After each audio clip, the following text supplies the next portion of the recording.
There we go.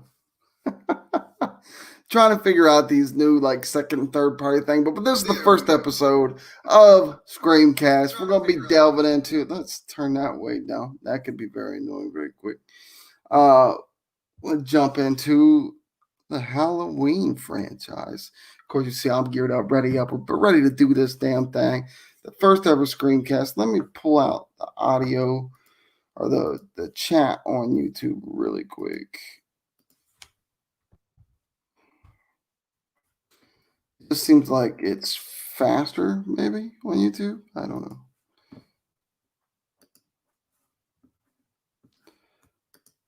Let's see, pop that out. There we go.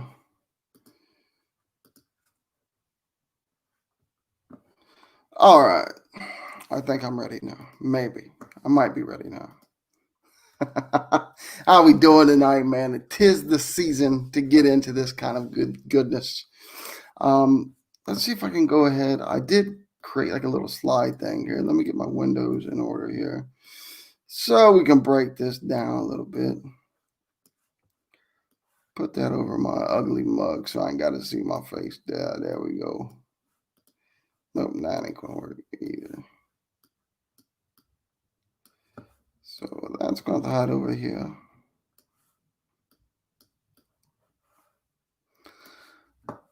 All right, wait for everybody to pile in here. We only got one in here now. It's the first ever ScreamCast. It's something I'm going to be trying to do with a different topic every week leading up to Halloween and the drop of the Black Door. So I'm going to try to ease this in. We should have the round table peeps coming in soon.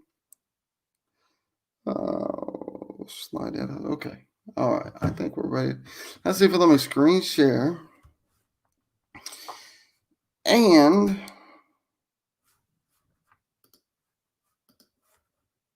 be on cam at the same time. It does. Check that out. Beautiful.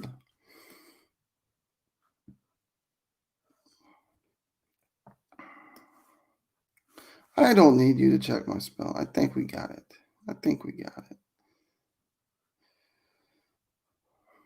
All right.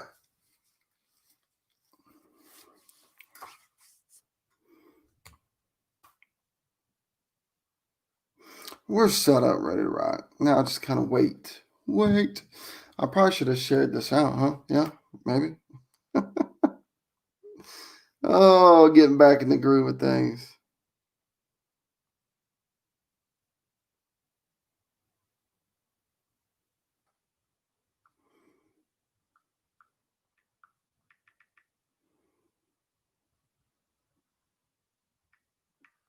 Let me share this out real quick, guys. We'll get into it. Man, this light is hot. Hot, I tell you.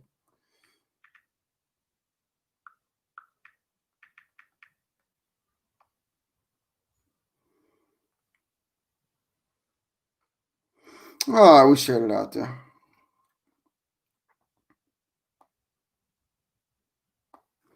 Let me bring up the chat on this side here. So, no lizard people, Jock. We're diving into the Halloween franchise here. Lizard people might be on for one of these screencasts. It kind of fits, right? Get back into the Twitch character and start tweaking out and going crazy for everybody.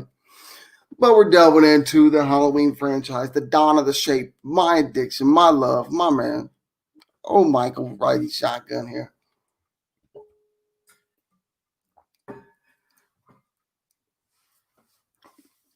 I'll give it to about 12:05ish. Well, it already is 12:05. We'll give it about 3 more minutes before we get into it.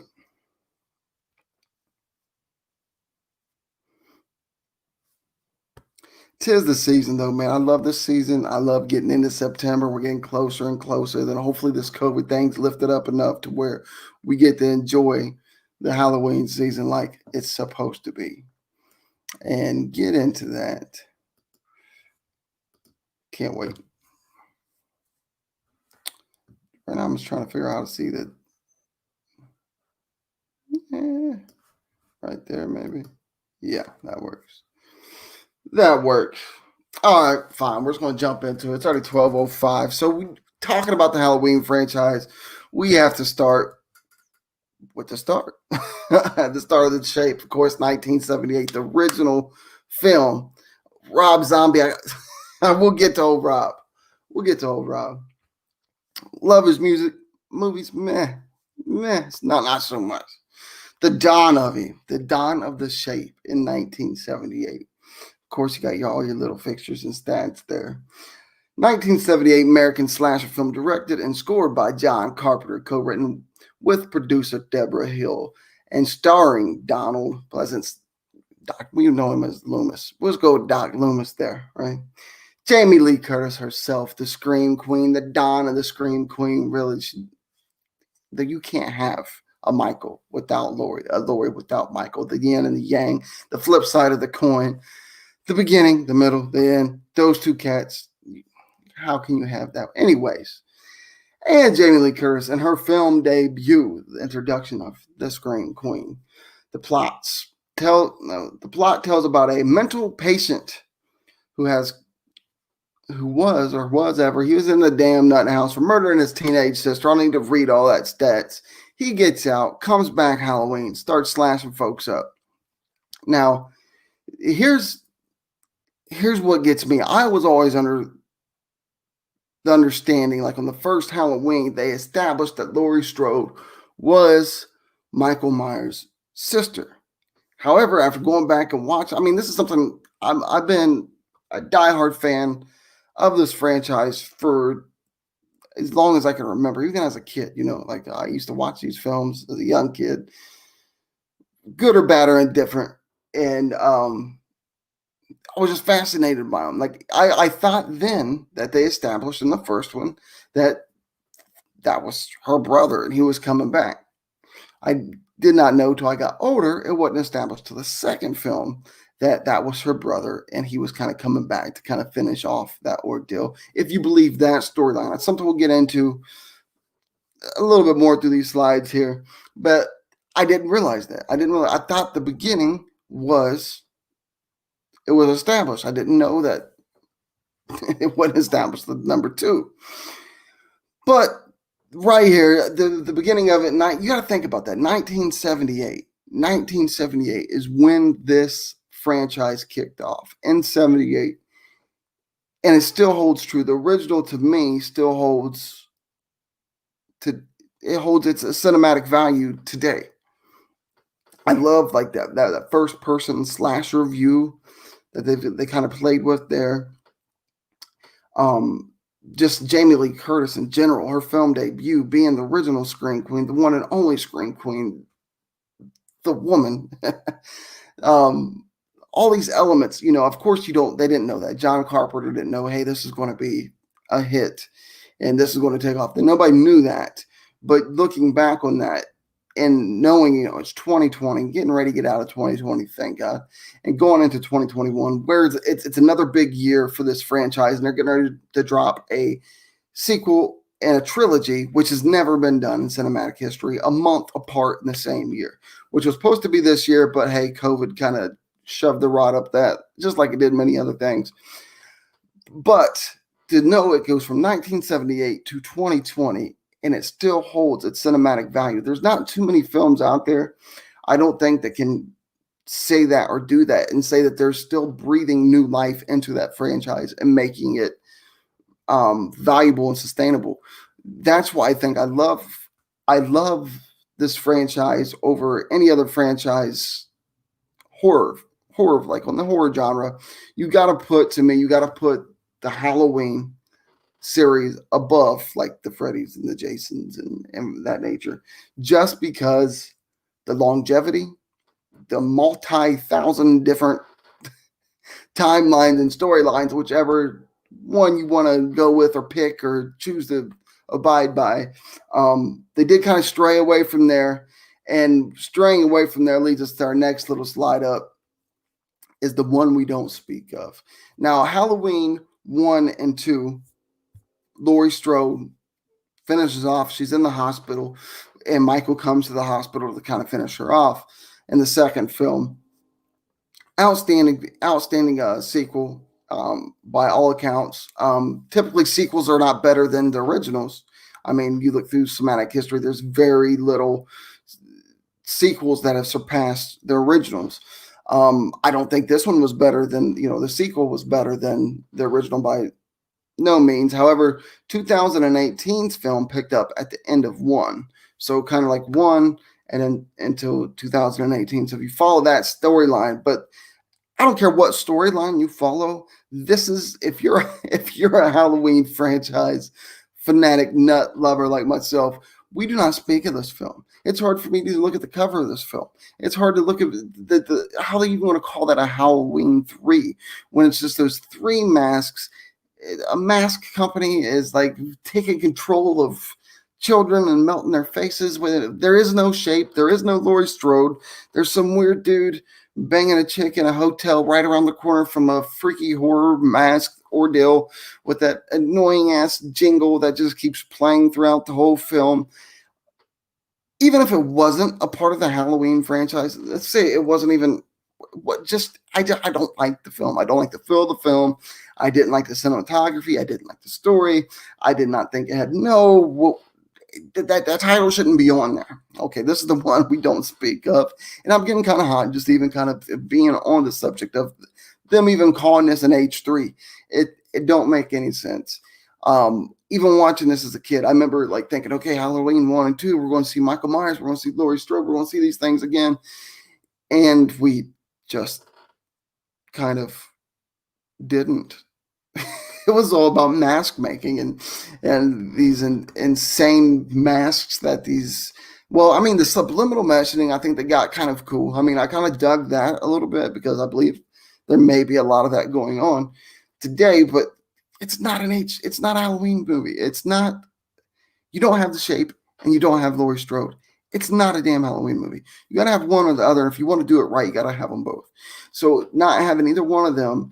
And again, this is the very beginning of this franchise. I can see them trying to steer it to be kind of like what American Horror Story is now. I can kind of see them want to kind of steer it that way and kind of portray it with different tales. But I still, I don't know. I still don't get it. I still don't get why this is here. I don't get why it's still even labeled. Can we just like start up a boycott, start up a hashtag, whatever we do in this outrage culture and try to just get this film, this just erased from cinematic history? Can we do that in this outrage culture? Just kind of just erase H3 from ever existing. I think that'd be doing justice to a lot of us Halloween nuts out there and pretending like, hey, this never happened. We can move on with our life now. And that's what we're going to do. We're going to jump to the next slide. Now, here we pick up with 4 and 5, The Return of the Shape. And I labeled this, it got a new breath because I really love this storyline. I think there was a lot to do there if he was going to keep them siblings. And the way they built up the young girl in this film, Jamie Lloyd, how they built her up of kind of touching the knife there at the end of 5 and kind of like leading on that like this evil entity was now going to become her. I kind of dug that storyline and was a little bit let down, just a little bit let down that they didn't follow through or go through that story, because I know as a kid I absolutely loved it. I loved like the feel of it, and he's coming back after his niece, and his niece is now having this connection with Michael in the 5th one where she can kind of see and feel what Michael's kind of see and feeling. I kind of like that dynamic.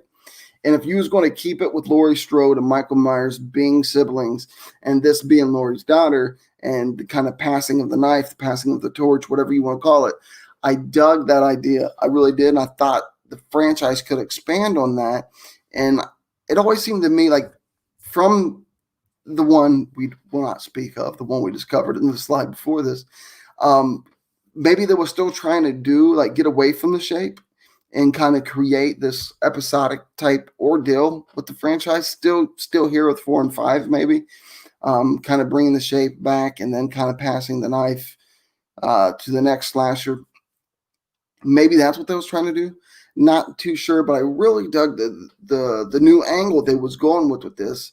And the story was great. I thought they could have expanded on that one, and we could have rode that one out even longer, maybe. But as we know, we did not. We kind of just pretend that 4 and 5, again, it's like these parallel universes within the Halloween franchise. Now here in 2020, we pretend 2, 3, 4, and 5 and never happened. H2O never happened. Resurrection, that's another one we don't speak of, never happened. And we just went straight from 78 to 2020, which we'll get down to that here later on. But I really thought they had a chance to do something here with the Jamie Lloyd character. Then, of course, Dr. Loomis, iconic. I thought they had something they could do with that idea of him passing the knife. It's staying within the bloodline, and now this little girl kind of picks up where Uncle Mikey left off, and she's out there slashing and dashing and kind of passing the evil on to her.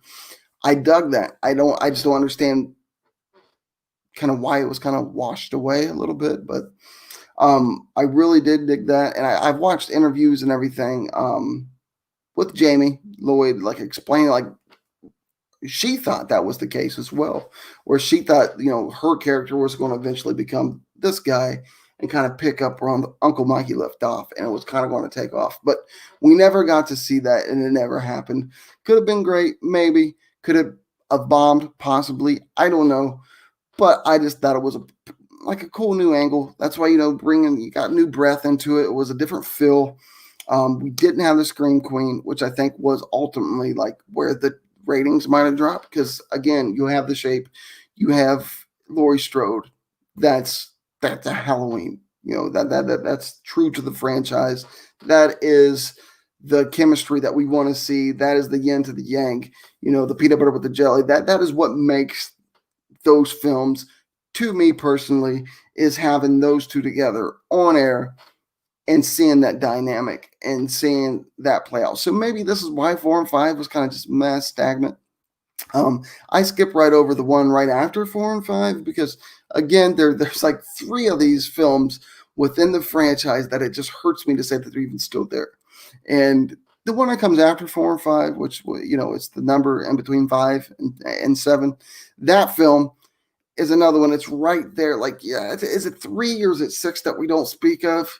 It's just like neck to neck to me. Like, I think 3 is definitely just a little bit above 6, but not much. The Curse of Michael Myers was just insane, and I think they was trying to kind of, again, build off what they established with 4 and 5, but they went a completely different direction, and it just got really like weird with a cult, and it was just really weird film. So we jump over that one. And here we get to the third one that I don't like to speak of. Is the Halloween Resurrection, where they make it like this weird, like, contestant show. They go into the Michael Myers house. They got some things that are staged, some things that are not staged. What's up, Captain Jerk? And they do like these weird, like, having these old school, like, webcam. It was just a weird film. Not to mention the mask was a little bit off, and we'll get to the mask here later too, because I'm a big mask fanatic when it comes to this franchise. It was just another one of those that's like, oh man, like, it was just a weird one. Like, why? I get, like, in 2002 they're trying to do like bring it up to modern times or something. I just don't get the live contestants of, hey, let's go chill in the Myers house and see what happens. It was just a weird one for me. It's one I don't like to talk about. I've probably maybe watched it maybe 2 or 3 times in my life. That's how much I dislike this addition into the franchise. It was just weird. It was like forced.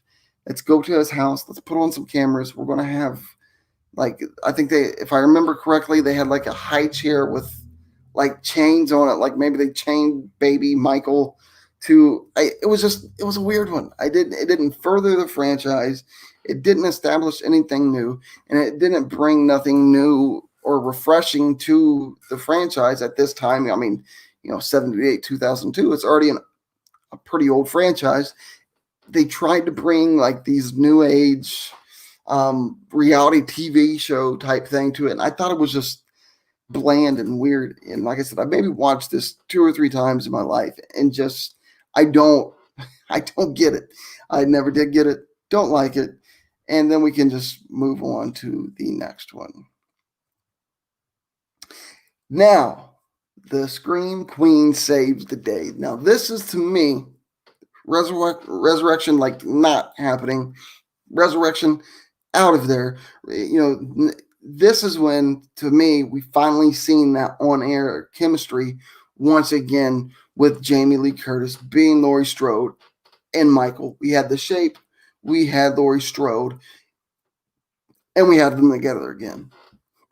This is when, to me, I mean, in 1998, okay, this happened before the resurrection thing, so maybe that's why I canceled that out, because the Scream Queen comes back, and we get the awesome, spoiler alert, the awesome beheading scene at the end of it.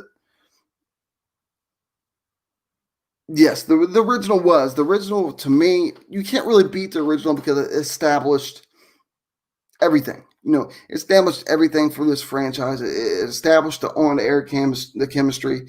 It established the Scream Queen. It established the Shape. It established everything that is and still is the Halloween franchise. This is where I think we started to kind of, now they're still following that storyline of Laurie Strode and Michael being siblings, and that's why he's obsessed. And here he is 20 years later, still coming after, and it's still because they're siblings, and he has some crazed obsession about wiping out all the females in his family. They're still following that storyline. You can read the little cap there where, she's in hiding. She's a school teacher in California at a private school, like a gated little community, changed her name, faked her death, has a son now. Now, here's the big difference. Has a son now, but we don't mention the daughter from 4 and 5. So again, it's kind of like these weird parallel universes that we live, if you're Halloween fans, of, okay, she had a daughter once, let's forget about that. Now she has a son, and then later on, we're going to forget about that too. We're just going to go straight from 78 to 2018, which I don't have a problem with. But I really enjoyed H2O because we got to see that chemistry. We got to see Laurie Strode, and we got to see Michael Myers back at it again. We got to see the great fight action scenes. We got to see the suspense. We got to see the great kills. To me, this felt like, okay, finally, after, being tortured with 6, the debacle of 3, the okayness of 4 and 5, finally H2O kind of started coming around, which, I don't know, H2O wasn't a bad one. I would prefer 4 and 5. I got my rankings, personal rankings coming up soon. I would kind of prefer 4 and 5, maybe just a little bit over H2O. It's kind of hard for me, but H2O wasn't a bad one. It wasn't a bad one, especially in comparison of some of the ones that we had leading up to H2O. It really wasn't that bad by no accounts. Okay, now we're caught up. We're caught up to back and better than ever. Now listen, guys. I hold true just by pure foundationness, just by introducing us to Laurie Strode, Dr. Loomis, the Shape. The original has to be number 1. It just has to be, because there would be no 2018. There would be no back better than ever if there wasn't the first calling, if it wasn't for the first 1978, the birth of all these iconic characters, the birth of that fantastic dynamic, the birth of it all. But in 2018's relaunch of this franchise, I love so much. Now, again, a lot of the films that we just listed, you got to suspend your mind. You got to suspend your beliefs. None of these never happened. She never had, the son. They was never related. There was a lot of things that never happened. 4 and 5 never happened. 2 didn't happen, for that matter. We go straight from 78 to 2018. And we learn they're not siblings, which to me was a great, great twist on things. And it makes it that much more creepier and relatable in my eyes. Like, it could happen. You know what I mean? I love the way they did the 2018 version of it was a random dude who randomly just crossed paths with this high school girl and was obsessed, and he's been obsessed since then.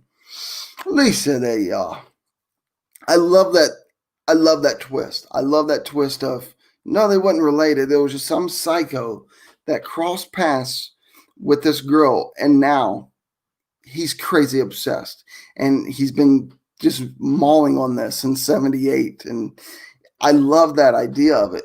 That's one aspect I loved dearly about 2018's, but I also dug the fact that now in 2018 the prey is now the predator, and the predator is now the prey. Laurie Strode is a badass in this one. She got the house set up. She's geared up. She ain't no dummy. She's been sitting back and waiting for Michael's ass to come back. She got everything set up for him. Now she is the hunter. She's not the hunted. And it's just beautifully done, cinematic. I love the cuts. I love the shadows, the way they did cinematography and the angles, and just the beauty of the storytelling is very close in my mind to the original in a lot of ways, because this is the new original. I mean, we are getting a sequel and a trilogy getting launched next year, which was supposed to be this year, and I'm forever going to hold COVID accountable for ruining my life and suspending that for another year. But this is where we had that this new coming. Okay, Michael and Laurie Strode are not related. This random guy crossed this random girl in '78, slaughtered her friends trying to get to her, and he's still obsessed. And I love how they harped on the mask having some sort of evil draw still. From the opening scene where the documentarians go into the sanitarium and holding the mask up by the little painted up squares and holding the mask out, and you could just see everybody in there just reacting to the power of the mask, the shapes horror helmet, if you will. I really am a big fan of 2018's relaunch. This is really the sequel to 1978. Now, again, you got to suspend your beliefs and pretend a lot of things didn't happen to be true Halloween franchise fans. You got to just pretend a lot of these things. Okay, we're just going to skip over a lot of these. These never happened, and this is the storyline we're rolling with now. But I really dug it. I really dug a lot of. To me, it just seems more creepy. Okay, I get it. This guy slaughtered his sister, his older sister, when she was 17 as a young child, was in a sanitarium all that time, broke loose to get his younger sister, Laurie Strode. Okay, I get that too, and it can be horrifying, and that could be, the family's past, the sins of the father, yada, yada, yada. Going down that storyline's cool, great, wonderful, and grand, but it makes it even more freaky if it's just a random stranger, because all of us, any of us, can be out and about, and a random stranger cross our path, and you never know if it's a Michael. So to me, it made it more relatable, more eerie, and brought that new breath, that new twist that we was starting for as Halloween franchise fanatics. And I just really loved it, man. Jamie Lee Curtis, I don't care if she's 120. The Scream Queen is always going to be freaking sexy because she is the Scream Queen. There's nobody above her. You cannot top Jamie Lee Curtis in any horror film. She is the original Scream Queen, and here she's back again, and she's a badass. And I really enjoyed 2018. Now we got to wait another year till we get the sequel and trilogy of that. Okay, now, all right, here we go. Well, I didn't edit that out, but oh well. The evolution of the shape. I just love it that you can tell the difference from 78 to 2018, the aging, and then we'll go through some of these masks that are absolutely just horrible. Now, of course, the 1978 mask, phenomenal, which everybody knows. Well, if you don't know, now you're about to know. It was a mold of William Shatner. That's where we got the face for the shape. Yeah, that was kind of looking for something to cover up and to create this character, and it happened to be a William Shatner. They had the Star Trek mask at the time, and they took the William Shatner, kind of stripped it down, and it became what we know as today's Michael Myers. But the original mask to me is a phenomenal mask. Love that one. And you get into the 1981, it's kind of weirdish, but I can dig it. 1988 is even more. I don't know. I don't know. It's kind of it's not one of it's not the worst, but it's just it's not the best either. Um 89, 95, 89 is probably on that realm of what the hell was you thinking. 1998 kind of looks like he could be a member of Poison or one of those big hair groups. I don't know what was going on with the hair in the 1998 one. I'm rocking the Halloween 5 mask right beside me now, which is one of my favorites just because the detail, the aging, and how they progressed with it wasn't overly just rounded out with all the overexposure of the whiteness. It was a nice little gray fills, and I really just dug everything about this mask. Probably one of my favorites out of the franchise. 2007, of course, was another timeline we refused to talk about, and that's when Rob Zombie decided to buy the franchise and try to do whatever it is that he does with the franchise, and it not being. The first one was okay. The second one was White Horses and his wife, and it was really weird. And he just kind of shit the bed with it. And I'm glad that we got it back. Now, 2018 mask, I'm dying to get my hands on, and as soon as I'm able to, I'm definitely grabbing the 2018. I want to get the original, and I want to get the 2018. That'll be my next two Michael editions, the Shape editions to my Max collection. But there we can kind of see the evolution of the Shape of Michael Myers from just straight William Shatner to becoming the Shape over the years of the spanning. So there in a nutshell, we got everything there. And now my rankings. This is how I'm seeing these films. I refuse to acknowledge any of the other films right now and probably ever because I can. It's that's what you can pull from this franchise. However you want to do it, however you want to play with it, whatever timeline you want to be on. But this is my kind of top 5. Of course, you got the original. I established that. We would not have any of these. We would not have the dynamic. We would not have Laurie Strode, the Shape, Dr. Loomis. We would have none of these established at all without the original cinematography and feel that is still kind of followed today. So for all those reasons being stated, the original still got to be the number one piece. Okay, that has to be the absolute number one in the franchise. To me, it has to be the original. But jumping over everything, because I'll be honest, in 2018, when they said they was doing another Halloween film, I was nervous because, again, I love the franchise. I love the Shape. I love Michael. I love Laurie Strode. I love it all. And I was worried that we was going to get another resurrection or another curse of Michael Myers, or I just didn't know what to expect. So I was nervous. When it dropped, I went and seen it and absolutely just fell in love with it. Like, it almost surpasses the original to me. Now, given that timeline, we're going from the first film on the list here to the second film. That is the timeline this is based off of. But it was so close for many reasons to surpassing the original, just because I love how. Just give like a rundown. Like, the number one reason why I love it so much is because we have that reversal of the predator and the prey, the hunters now being the hunted. And I love the idea of this just being a random passing. Michael's obsessed with Laurie, not because of being related, not because they're siblings. It just, she happened to be at the wrong place at the right time, and Michael was obsessed with her for whatever reason. I dig that. It makes it more scary, like I established earlier. I think it makes it more relatable because we could be out and about, and that could happen to any one of us. For that reason, it comes into a very close to almost climbing up into that one spot, very close. And I'm hoping that I can kind of like later on just kind of boot 4, 5, and maybe drop H2O off the list and maybe 5 off the list and put the sequel and trilogy of the 2018 in this list. I hope they do it right and do it justice. But until then, we got 4 and 5. I really couldn't.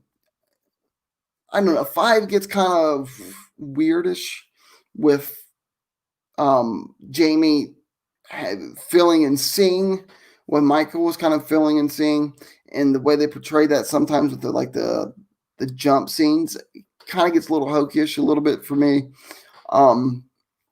That's why ultimately I got to put 4 in front of 5, because 4 was just kind of straightforward. He's coming for his niece, and I really dug. I really just like the ending of 4 when she touches Michael's hand, and you think it's going to be like the passing of the torch or the passing of the knife in this case, and Jamie's going to pick up where Uncle Mikey laid it down. I really enjoyed that. So 4 and 5 to me is, you can maybe flip those around and be 3 and 4 on my list, whatever. But those, compared to what we had with the one in between 2 and 4, the one we don't speak of, these are both way above that. And then you got H2O, of course, coming through, wrapping up my top 5, just because we finally got that dynamic back of Jamie Lee Curtis, Laurie Strode in the shape, Michael Myers back on screen together with that dynamic. Apparently with a son that never existed in this time frame, in this timeline we're at now. Excuse me, which I'm fine with, whatever. But that is my top 5 on this franchise, on this rundown. And I am like gnawing at the bits. And I think of all the things that COVID did, of course, all the deaths. I'm just talking about like cinematically, all the things COVID did. I'm going to hold the COVID balls to the fire for suspending my sequel and trilogy of 2018. But that's my top 5 list. That's the rundown of the first episode here of the ScreamCast. That's the rundown of them. That's the way I see it. Now, you can see it any other way. I don't care, really. I mean, I think that's what's fun about being a Halloween franchise fan, is we can see it however we want to see it. And that's my rundown. I really enjoy the franchise, and I cannot wait until we get that sequel and trilogy to kind of jump off of the 2018 launching of it. And again, I don't know how like, it's so close to me. It really is. It's so close to me on the original and of the 2018. I love the 2018, that one, that much. I loved how they flipped a lot of things on its head, and I just really got into it, man. I really enjoyed a lot of the dynamics, and I'm hoping with the sequel and everything that we got going, we'll see more of that. Okay, well, now let me go ahead and I'm going to have to grab the headphones here. We're done with the Halloween recap. Like I say, people that are watching the replays, leave it in the comments if I'm wrong, if you don't like my roundup or whatever. Let me know in the comments your opinions. It's there's a lot of different timelines. You can pick and choose which ones you love, which ones you hate, which ones you refuse to happen, like I did. Maybe you refuse to say the 4 and 5. Hey, it's going on, Bashful. I'm going to cut the camera. I'm going to throw the headphones on just in case we got people popping in and out. We don't know the people in the round table. My fam might be hopping on here. We might have some paranormal discussions about some hauntings or true ghost stories. We might keep discussing the Halloween franchise. I have no idea. So I will be right back with you guys as soon as I figure out how to do that right there. Fluffer. Oh, I'm digging that. All right. Well, I will be right back with you guys in just 2 seconds. So stay right there.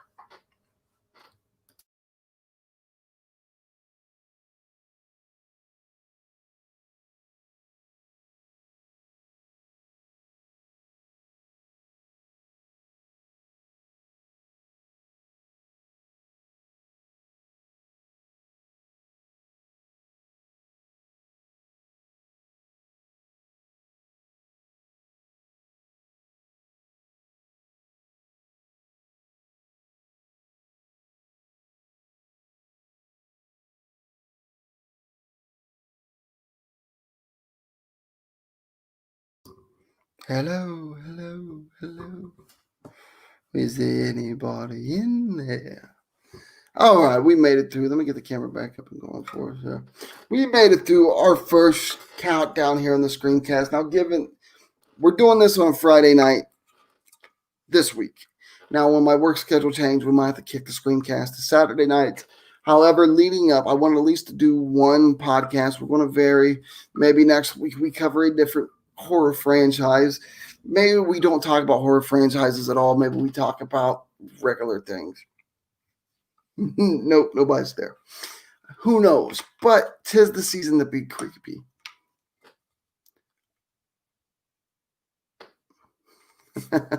I can hear you. No, I can't hear you. I can read. I can read you.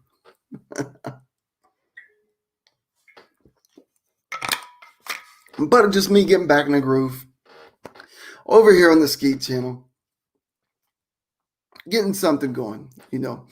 And I like the ScreamCast idea. I love the Halloween season.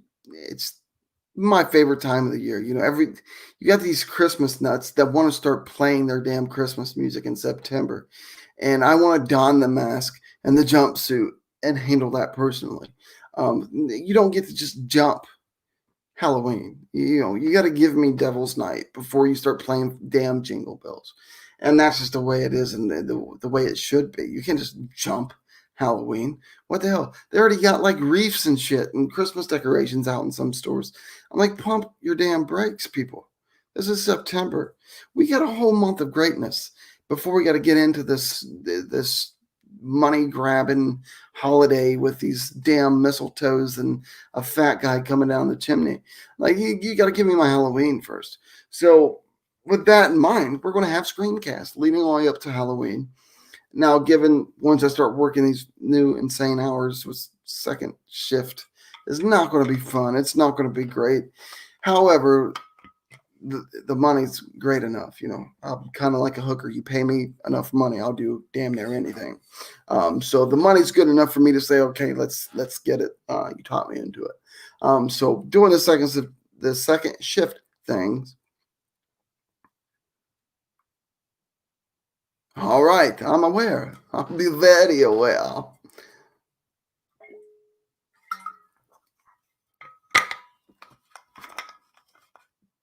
Bashful's always rude. But that's my deal with the. I mean, we might start having like bring back the spirit box sessions and just have fun with this ScreamCast. I'm just doing this to get back to the interaction to kind of get things going, leading up to the Halloween and the drop of the Black Door, which I don't want to give too much away on the storyline because I think Tyler and I is finally there. Going to start dotting I's and crossing the T's or crossing I's and dotting T's, however you want to say it. We're close to the hash now, so we're going to do ScreamCast every week leading up to the Black Door drop. But that was my Halloween breakdown of the franchise and what I think.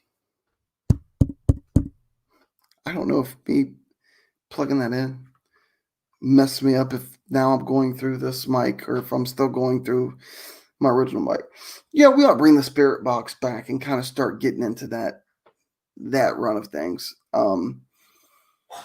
don't know if I got to send out links or not. I think everybody can join through the StreamYard ordeal, I think, right?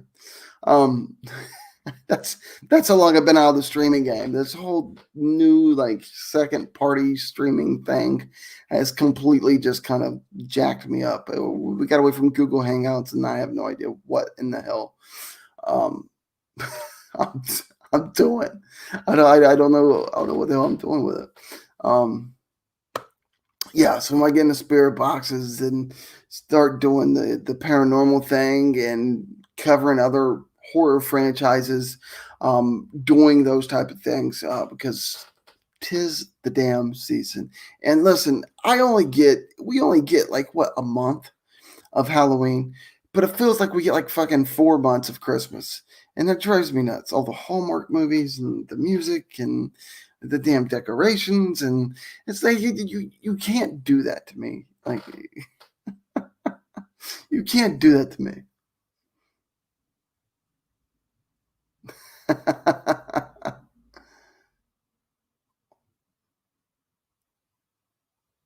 Oh, okay, Jimmy. So I don't know. Let me see if I can figure out myself here. How do I send to link? Well, hopefully Lisa can. They know how to. I don't know how to operate this thing. I don't know how to operate the StreamYard ordeal. So I don't know where to find the link invite. Maybe. Let's see. Hey, there we go. Look at that. I might be shum dumb, but I ain't plumb dumb. Copy that into there. Okay. Okay. Really? That's considered a tab. All right, that's what we will do here. Let's see.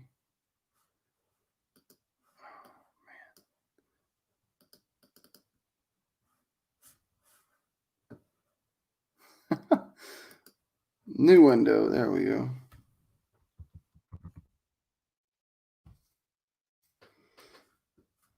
I think I figured it out all by myself, like a baby boy.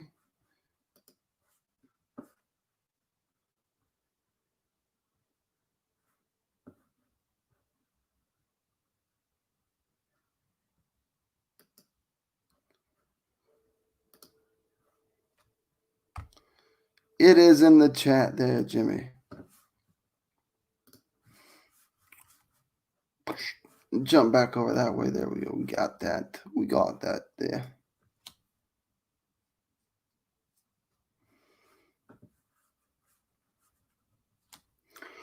But that's the rundown, man. Like, I don't know. To me, it's close. It's going to stay close because I love the new edition so much. Of the 2018, it's close to me, man. It's so close to me on surpassing the original, but you can't surpass the original. I mean, it was a good follow up to the original. It was a nice little swerve to get away from the kind of weird and wonky ones, I guess. But I really dug the 2018 version of Halloween and how they did take that to the next level and do the things that they did. And I'm looking forward to the sequel, and I'm looking forward to the trilogy that COVID has robbed us of in 2020. Filthy, filthy bastard COVID for robbing us of that. But it's going to be cinematic history, folks. It's never been done before where we get a sequel and a trilogy dropped a month apart. And I'm kind of just for that reason that I stated earlier, like a few minutes ago, just because these Christmas bastards have all these months with I gotta listen, they take over every radio station, they take over every TV station. It's now, hey, you gotta buy this, you gotta get this great new thing for Christmas. Just because of that reason only, like I am thoroughly looking forward to Michael Myers being dropped in December. Put that in your pipe and smoke it, Santa Claus and all you Hallmark lovers. We are getting a Halloween franchise edition in December next year. And I love it that much more because we're kind of just doing this here to that. Us Halloween lovers, we're going to get some love and damn December. And just, I mean, even if you're not a fan of the franchise, just for the cinematic history of having a sequel and a trilogy dropped a month apart, it's going to be fresh, it's going to be tight, and it's going to be fresh in people's minds. And I just think it's going to be great.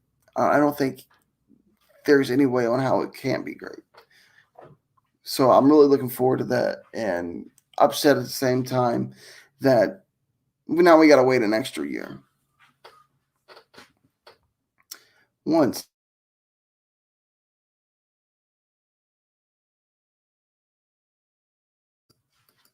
Okay. Had an intruder. Step in my corner studio. I had an intruder come in. But also to the replay watchers or anybody in the chat or anybody, whatever, if you got any ideas for future screencasts, hit me up in the comments below, Twitter, whatever, anywhere you can find to hit me up at. Let me know. Because I don't know. I'm batting around with trying to cover the Hellraisers, and them can get kind of. You got to be a certain type of horror fan to get into Pinhead and the Hellraiser series. There's some of them I can dig. There's some of them just like, what in the actual hell? Hey, Samantha. Glad you're here. Glad you're here. I think Jimmy's going to be jumping on panel here soon, I believe. I shot in the link. The roundtable peeps should be coming in here soon. We just got done covering this guy's series and the Halloween franchise, and kind of got to be pumped up. I'll be honest with you, when we're done streaming here tonight, it's probably like a 98% chance that I'm going to watch 2018 again. I love that film, man. I can't get away. I can't get enough of that 2018 installment to the franchise. I just love the shit. Jamie Lee Curtis, they can try to make her, look old and beat up, but she's still the sexiest damn thing that's going to cross over to a horror film to this guy. Even if she does have the yoga commercials, at least I know she's regular. I don't know. I just dug it. She's a badass in the film, and the Michael. I think another thing I'm looking forward to in this franchise and the sequel and the trilogy is what are they going to do with the mask? Because he was set on fire, right? He was set on fire at the end of 2018. Spoiler alerts. Plug your ears. Close your eyes. Spoiler alerts. If you haven't watched 2018 yet, house on fire. Michael's down there. They think, okay, they burned the shape up. Michael's gone. Well, and in Michael fashion, no, the motherfucker ain't. They pan back. Michael's gone. I look forward to seeing what they're going to do with the mask leading into the new sequel and trilogy. I'm really looking forward to that. Among other things, like how are they going to build? I'm sure the granddaughter now, she has to be the one where we kind of shift from Laurie Strode to Laurie Strode's granddaughter, who's now affected. Her friends now have been slaughtered. Her father's now been slaughtered.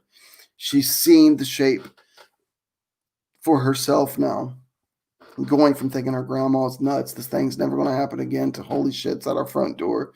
And it just slots. So I think we're going to start seeing that shift maybe in the 2018, the sequel next year, of going from Laurie Strode to the granddaughter. And it should probably do that, I would say. And then maybe in the trilogy, we kind of see something there where we're wrapping that up or something. But I can see why, and definitely justifiable. And I can see that kind of coming just from a writer's standpoint on that natural switch from things. And I know for a fact Jamie Lee Curtis is only signed on for 2 more of these things. I don't know, like in a perfect world, I say do 2 more and end them. I say that because 2018 was such a great installment to the franchise. And I think if we beat this horse to death again, we're going to start getting these Halloween Resurrections or these Halloween 6s, The Curse of Michael Myers, or we're going to get these weird-ass Halloween 3s that has nothing to do with nothing. That's why I stand firm on saying, please just do 2 more and let's end it. Let's wrap this thing up nice and neat and tight and let the man just live on. Or what Trent Duncan, if you guys he's a YouTuber. If you haven't seen anything that he's done, he was actually one of my instructors for cinematography in '91.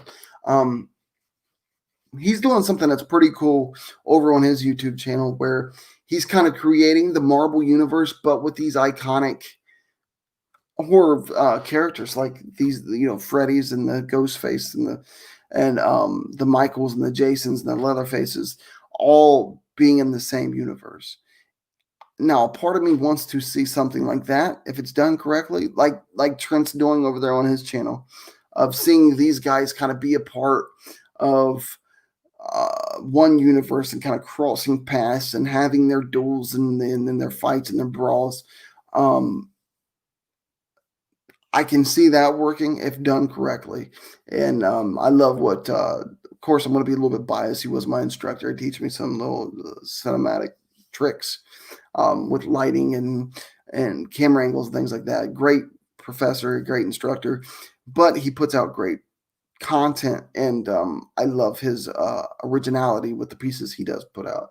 Um, so if they want to do something like that down the road, like who doesn't want to see a Michael versus a Jason or a Michael versus Ghostface? I mean, these are things that would be pretty cool to see if played out and done correctly.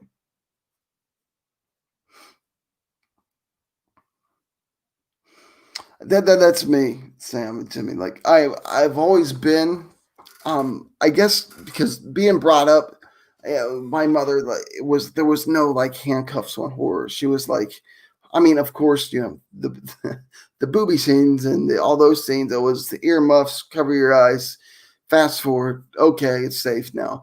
But other than that, it was wide open for me. So like at a very young age, like I was just all over these horror films, and it's something that now I pass down to the second generation or the third generation, whatever you want to call it, of the Jerkins family. Like my son and my second oldest daughter, no, not so much. My youngest daughter, she's my little horror fan, and we can sit and we can watch some of these together. And of course, I think maybe next week's Screamcast podcast. I think next week's Screamcast we might go over some Alfred Hitchcock films because he's such, I mean, it's the godfather of horror. And I think to do true justice to Screamcast and to the season, we got to give the godfather of horror some love. So maybe we'll recircle back in. Mountain Rain, how we doing? Nice to see you over there.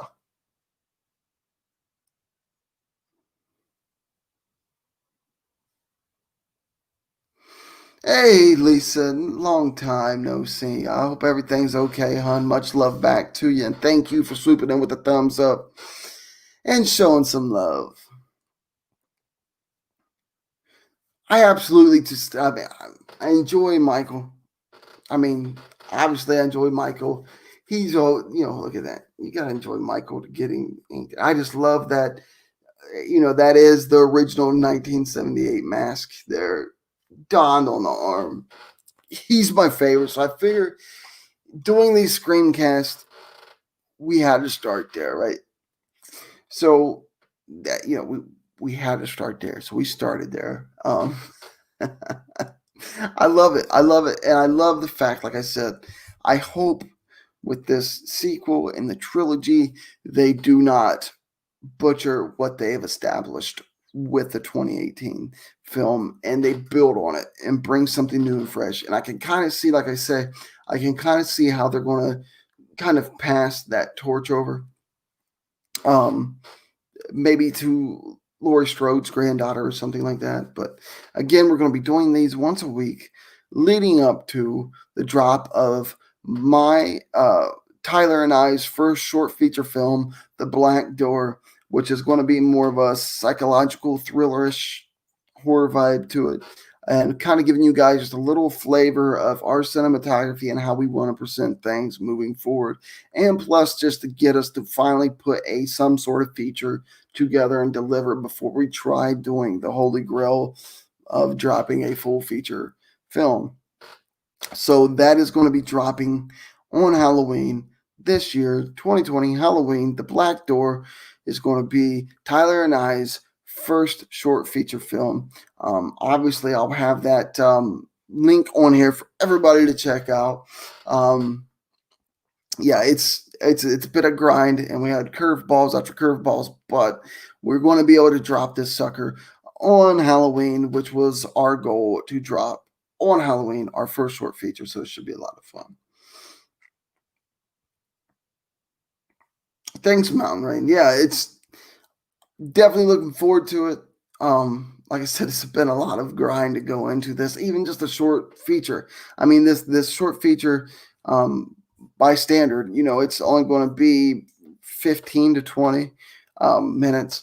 But our deal with this kind of stemmed off a random video, so we're kind of building upon that, and it should be good. Leading up to, we might actually start putting a little preview together instead of these little tidbit trailers I've been throwing out on my channel. Actually, put a good preview together, and yeah, I hope you guys enjoy it once we do drop it. But that's kind of the ScreamCast, of course, being in Halloween, of course, getting an interaction, but also to kind of promote up to and after the drop of the Black Door, because then the ScreamCast off after that, obviously, be the end of the Halloween series, so there'll be the end of the ScreamCast for this year. But I want to cover the Black Door and kind of get everybody's feedbacks on what we could have done different, what you enjoyed, what you didn't enjoy, what you understood, what you didn't understood, what you would like to see, or what we did. Just to kind of get that feedback. And that will be the last episode of the ScreamCast, is covering our own short feature. I mean, that sounds weird, right? It does, but that's what we're going to try to pull off, is to do that, and maybe I can get Tyler on board. I actually don't think Tyler's ever been live with me on his channel. Now, he got his own channel. You guys can look him up, Tyler Terry. Now, fantastic musician, and just wonderful creative mind, and just a fantastic dude to work with. And he's definitely my counterbalance, because I'm like thinking these crazy things, and he's like, all right, Nathan, we got to pull that in. Okay, we can't blow up buildings. Okay, like, we got to pull that in, but what can we do? And I can bounce these ideas, and he can bounce his ideas off of me, and we're able to create, and we're able to do the things. And I'm looking forward to it, man. I get stoked every time I start talking about that. And on Sunday, also working on a second podcast, not only the ScreamCast thing that we got going on now, but I'm going to be doing a podcast that we're going to be calling Between Heaven and Hell, where my buddy Anton, who is also my pastor, we're going to get together and start covering conspiracy theories together.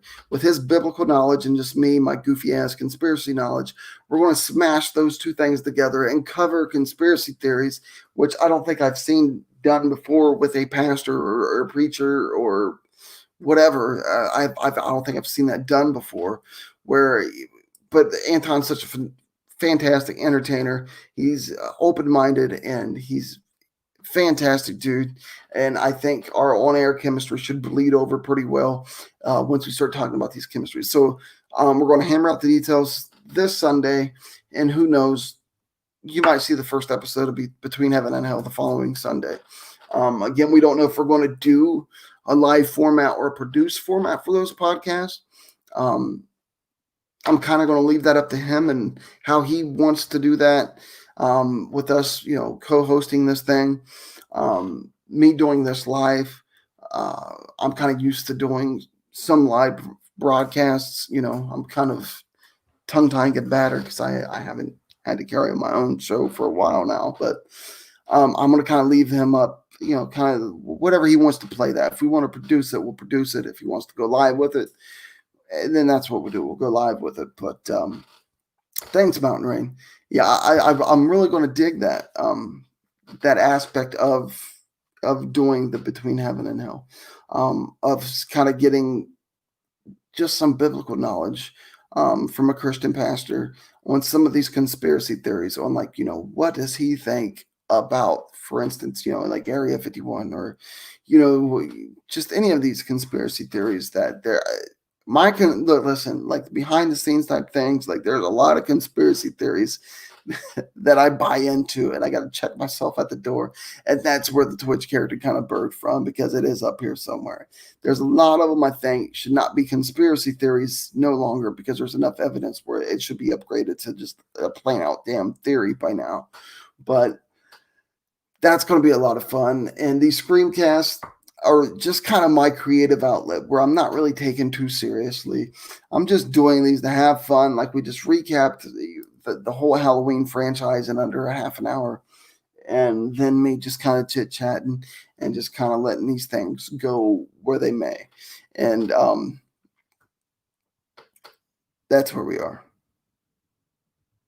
Yes, I do. I catch myself like even looking in the camera now. I'm like over here just throwing up signs and just over here gang banging as I'm talking to you guys. Just I do. That's why I gotta have like a pen or something in my hand, like me sitting still in a chair trying to talk. I notice my hands move like 10,000 miles per hour. So I think, okay, if I get something in my hands, they'll stop moving. But even when I'm talking about my hands moving, they just keep moving with my lips. Maybe it's like attached somehow. But yeah, I don't know. I catch myself doing that, like in my peripheral in the camera. And I'm kind of like, okay, do I just sit on my hands, and then it feels like I'm like a caged animal or something. Like I gotta have the hands moving, man. Which, me doing the stand-up comedy thing, holding the microphone. I gotta take the microphone off the mic stand because if not, I'm flying with my hands, and that takes away from what I'm trying to do. So, um, yes, I'm definitely a hand talker. I could probably get a gig of standing beside one of these COVID briefings with sign language if I know it. You know, I can kind of maybe feel what he's saying, just move with his lips like I do with my own with my hands, but I don't know the sign language too much, so that would probably defeat the purpose, right? And, definitely a hand talker though. Um, yeah, I think I've always been that way. I've been doing the hand talking ordeal.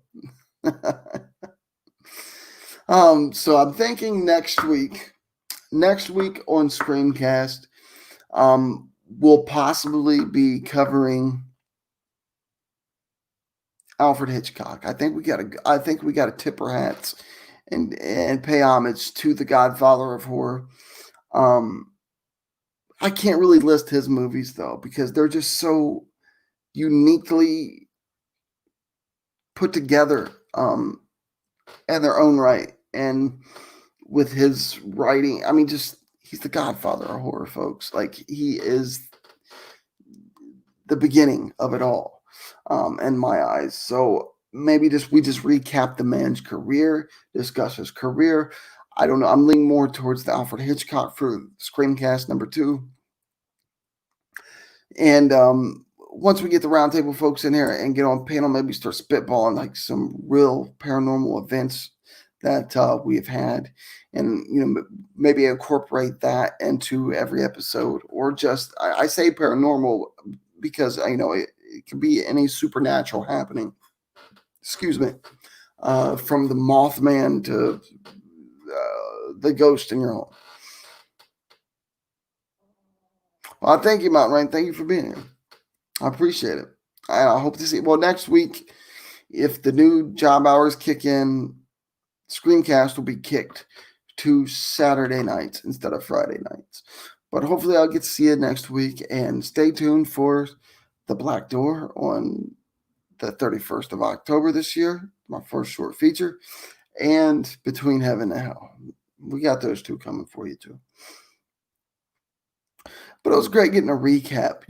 I think people can kind of see, once we start talking about Halloween, the Halloween franchise, yeah, I start to get pumped up a little bit because I I love the franchise. I really do. I love the franchise. I love damn near everything about it. I even love the multiple different storylines. It doesn't hurt anything in my eyes by the way they've done it. I mean, yes, we got.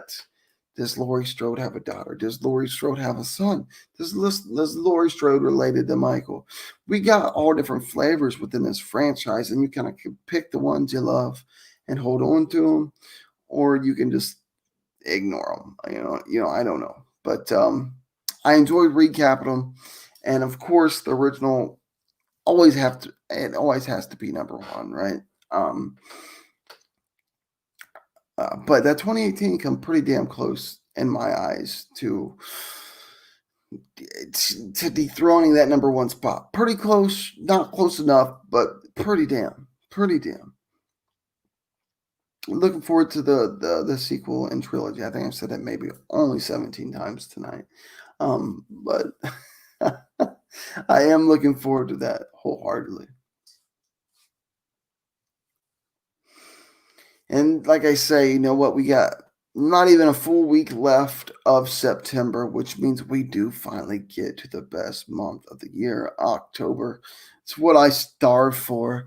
Soon as October 31st is over with, then you're hitting with the stress and then all of that other holiday that comes in December. People just look right over Thanksgiving.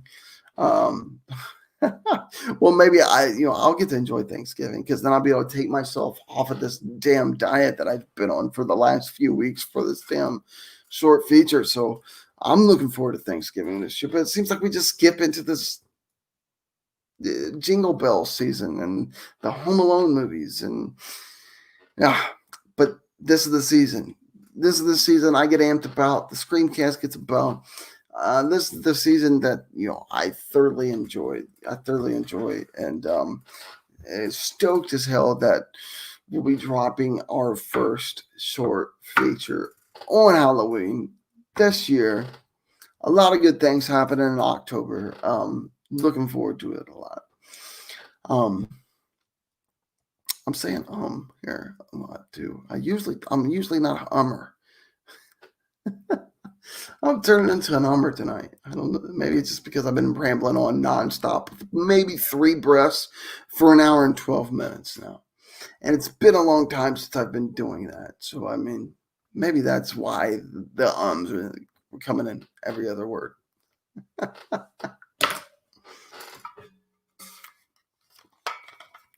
Another swig, yeah.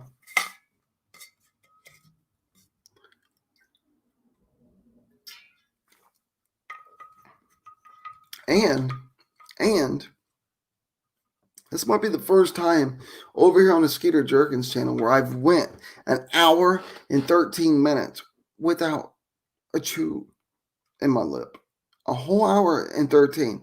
We need to mark this down in the Skeeter Jerkins history. I went an hour and 13 minutes of streaming without a chew in my lip. I don't think that's ever happened. Now, you might go back to the archives and prove me wrong, but I don't think that's happened in the history of me being on here in 3 or 4 years that I've been doing this. But we did it. We did it. We got through. We've already recapped the Halloween series. We've already had some chats. We've already promoted a little bit for the Black Door and the Between Heaven and Hell podcast. We've already done some things, and I haven't put a chew in my lip now. But since I brought it up, you can bet your ass that's the next step of ScreamCast is putting some tobacco in my lip to kind of maybe settle me down a little bit after talking about the shape for an hour and 15 minutes.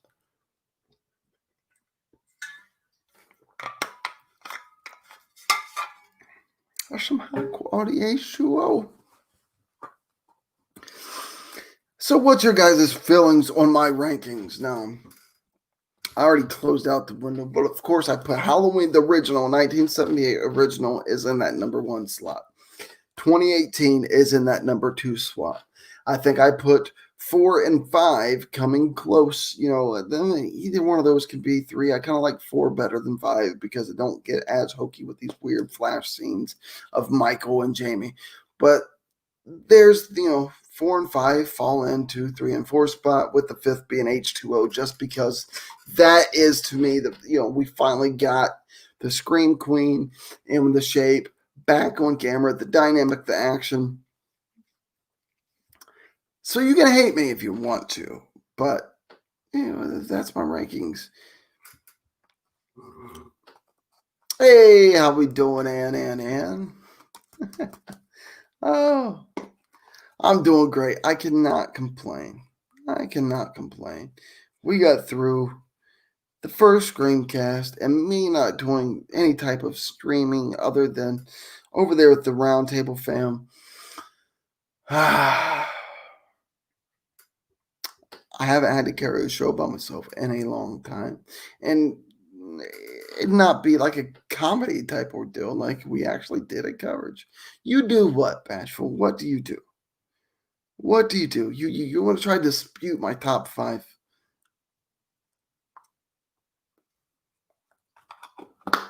Let's hear it, Bashful. Dispute my top 5, Bashful.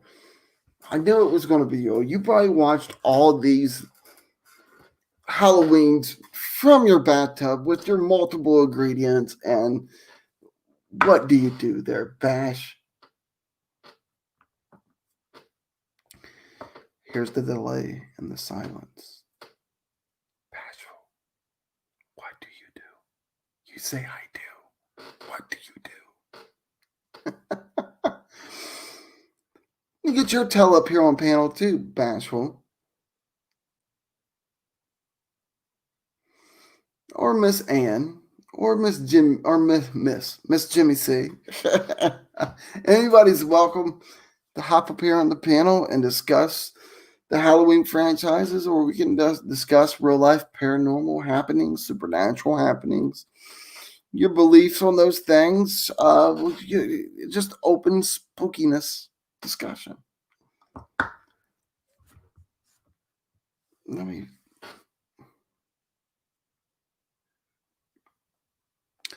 Well, speaking of Insta, I gotta upload some of my scout locations there.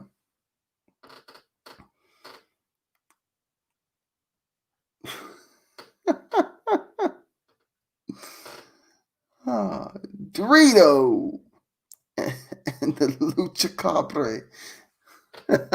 What's going on, man?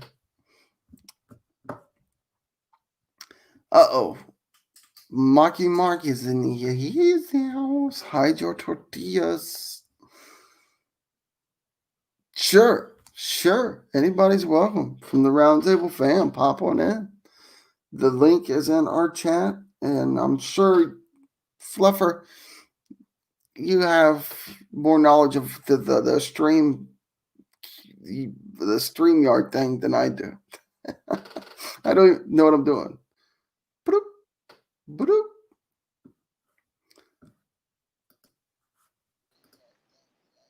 What up? What's going on, man? Oh, you I don't need no link. the hell we Yeah, the controller, the wizard behind the curtain. How you doing, brother? I'm doing all right, man. What the fuck, Mike? What's going on, man? What's going on, Donna? I'm doing okay. Just been rambling on. I went an hour and 15 minutes without a chew in my lip. That's a record for me, I think. Serious? Pretty sure. Huh. Yeah. What, you're on withdrawals or something? Because that's not usual for you. No, it's not at all. I think it's because I was so amped up talking about the Halloween series. Yeah, you definitely talking a mile a minute, man. Yeah. I think it's still. Well, I had like a. How's your mate? What's up? How's your mate? Oh, you talking about my writing? Oh, he's kind of stiff. Yeah, a little bit. I thought he fell asleep there for a second, but I could be wrong. Yeah, he's looking. Are you doing all right? Yeah, he says he's doing all right. Mm-hmm. Now he's just masturbating. He says What he's up, doing all Donna? right. Yeah, I just went over the recap of the whole franchise, and I think in like what 30 minutes. That's how fast I was talking to get through that thing. Without any breaths. Ramble on, though, man. Damn, dude. Horrible timing. You really should have at least had my wife in here. Right. She can come in anytime She's wants. like yeah. She's she needed a fluffer, and you took off on her. Me? I was in there. There she is. Doris. Oh, That's why Jimmy. I'm making myself a big fat drink because I got to deal with fucking Mike. Well, Skeeter, Yes, you know he's going to be coming over, right? he's already here. And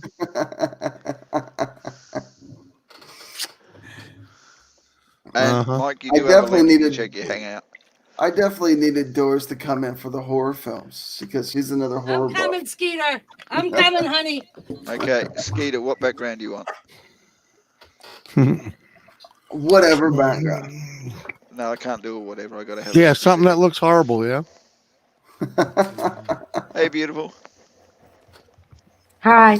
I tried Hello. since morning to stream and it didn't work, so I gave up. Uh, That's because he didn't start the stream with going to somebody. But if, yeah, we could have added him to Lisa's stream right near the end there. But he was already started. He's been going for like what, nearly an hour and a half. Oh, I did something wrong. No, I No, just you're fine. I just linked the channel and went you with it. always Like, do something wrong, Skeeter. Didn't you know that by now? my wife would agree. Rarely do I do something wrong. Yeah, my wife would agree with that. hello, ability mama to vlogs. What's up? How you doing, a bit? Hello, Ability Mom, too, Mike. And Mike said, I heard that, Doris. Mhm. Oh, Oh. sorry. Roundtable Yeah. raid. Forgot to put it in there. Do apologise. Roundtable raid. Even most of us are here now, but roundtable raid. The round table fam coming through. So, give me an idea. What kind of background do you think you'd like? Give me something scary.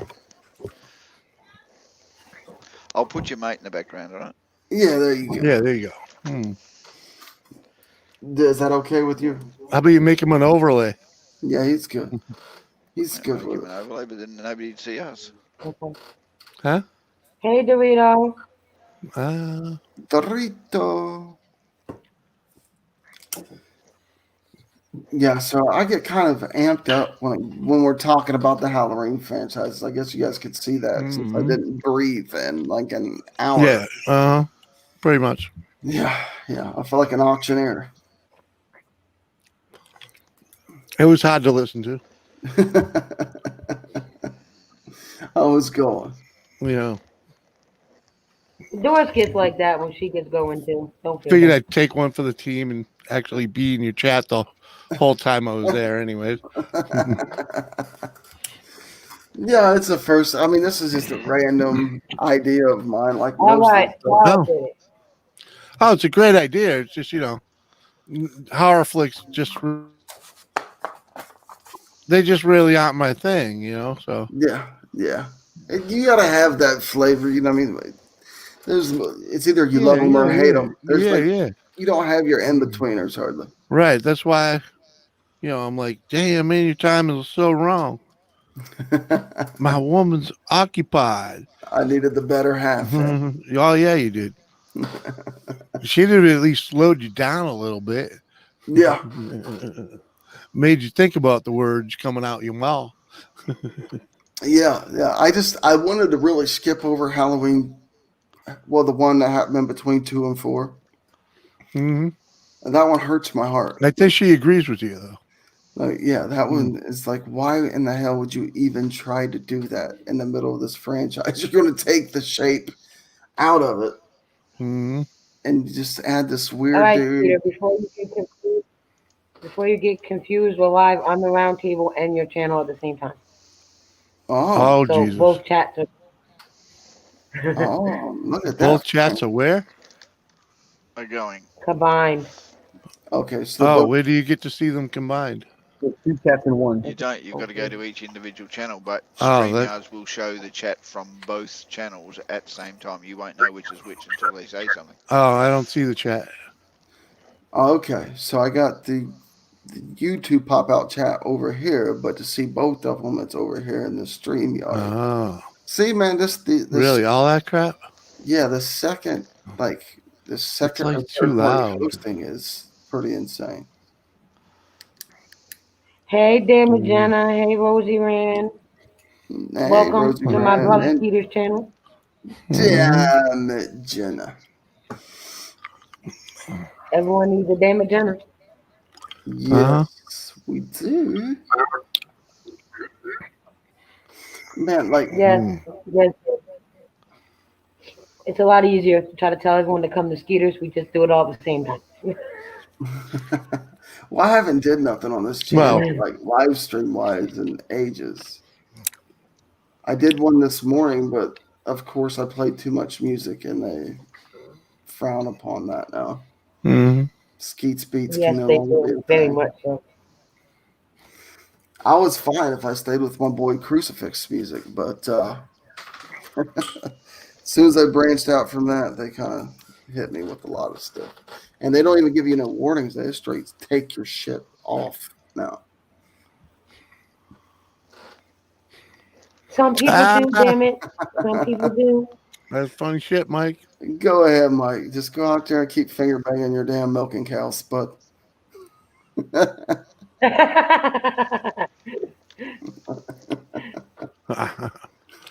I'll have to check that out, Dorito. Oh, now we got uh-oh. feedback. Who's screwing around? Uh-oh. I got the headphones in. It shouldn't be me, right? I don't know. Might just be Is it me? StreamYard. Hopefully. Should be. Whoa, things got really quiet. Yeah, That's because Lisa muted her. Was So it me? that's fine. good crickets. Shut up. Shut up. Hmm. What are we discussing? Yeah, Skeeter, what are we discussing? Whatever. Anything creepy. You know, the ScreamCast. Anything creepy. I mean, uh, Mark's face. That's scary enough. Damn it, Jenna. Damn it, Jenna. But we talk about anything creepy, and Muggs is like, "Yo," he comes the perfect time.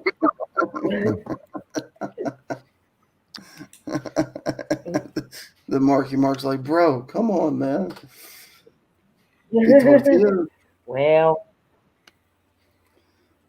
oh man, like I've been grinding away so much at this freaking black door thing, and then this random screencast I have in my idea, and then it's between heaven and hell thing. Like my head's like spinning. Oh, but hopefully we have all this launched here soon. so what can we do to help you? Damn, Jenna said, well, what dude shall we talk about first? Pick one, damn it. Pick one. Pick one, anyone. Draw straws.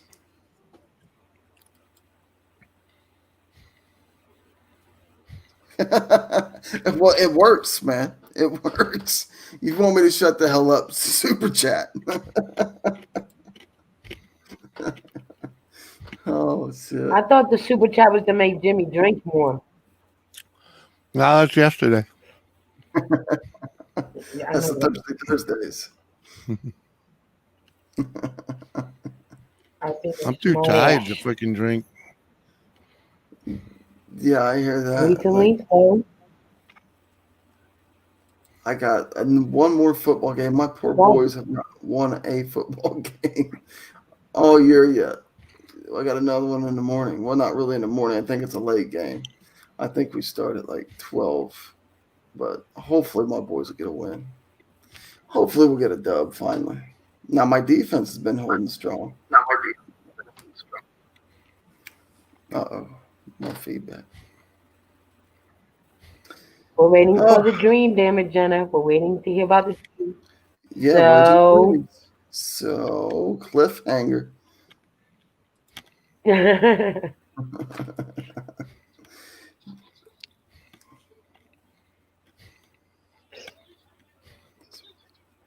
Shut up. Okay, see, Mark, you've now crossed the threshold. I'm going to uppercut you across the border now. Uh-oh, what happened? Oh, look at the back leg. Digging that, Gavin. The night bot. Okay, so Oh, sorry. Jim. now have you guys watched all the Halloween films? Yes, Like I I said, have. there's Doris. There's Mother Horrorhead. You couldn't miss this stream. I'm trying to finish this stupid sketch for Yeah. this scene here. Gaffer was showing Skeeter his new background. Hey, Ah, Dustin. Digging it. It's the shape. very nice. The one and only. Halloween. Yes. COVID has ruined that for us. We were supposed to have our sequel and trilogy dropped a month apart. It's never happened before in cinematography history, and COVID murdered us on that one. I will forever hold that grudge. You and Lauren are distraught. I know. Oh, and I just want to say, dilly people, dilly. Have you Dilly watched How dilly. to Be a Good Host? Never seen it. Never seen it. But if you keep super chatting me enough, I might be able to find it somewhere. I was gonna say Mike's gonna make you rich just by super chatting you. Just roasted me. I dig it. Keep roasting me. I haven't been a host for a while on here. So he's got to cut me a break. I'm sensitive. I did kind of ramble through Dorito, pretty what's quick. up? Well, now you have your own StreamYard brand, Skeeter. So Uh-oh. Branding. yeah, you got branding. I did finally get the T-Rail stuff over today. A little bit late. They Yes, want me to that's sketch out this shit, and I can't draw Yeah. a stick figure. That's a problem. Wow. See, they want me to like sketch out like where camera movements are and like how scenes are supposed to be set up. And I'm like, man, I can't draw shit. Can I like trace it? Hold on. Dustin. Maybe eat it. Maybe eat it edible, Down. and some magic will happen. There you go. Damn it, Jenna. Hello. Do Holy it again, fuck. Skeeter. Put it up again. Oh, I want my scene sketch. There it is. So is that a murder scene? No, this is just like I gotta practice on motivated camera movement and unmotivated camera movement for cinematography, and you got to sketch it out before you do it, so they can see okay where I fucked up at, and where I fucked up at was the drawing, so I'm safe.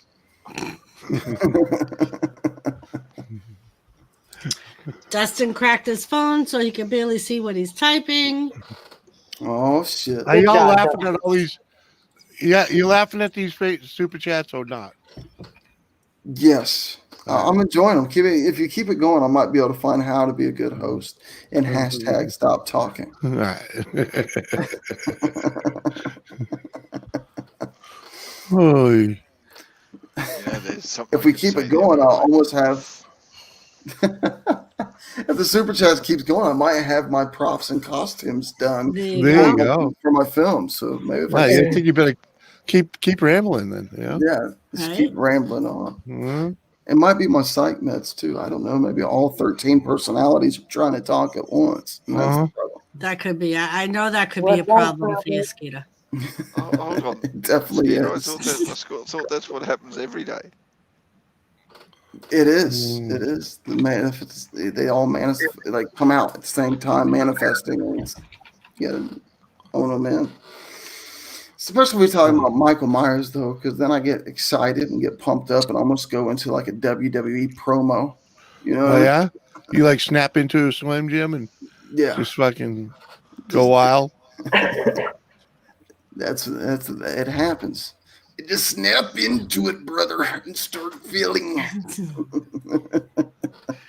Captain Jerk. Tech Thomas, how are you doing? Captain Chuck. My left contact's Can gonna I pop send up. Captain Jug a link to join, Peter? Absolutely. Do you Okay. think Yeah. we are going to have a It 3, Skeeter? Oh man. I hope so. I was kind of disappointed a little bit in the sequel. Yeah. They kind of let me down a little bit. Should I have a 3?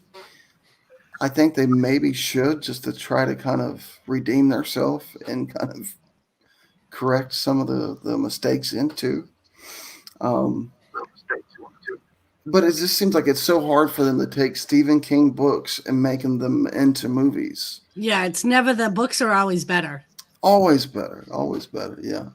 And I think it's because some of the graphic things he writes about, you really don't want to put on screen. Yeah.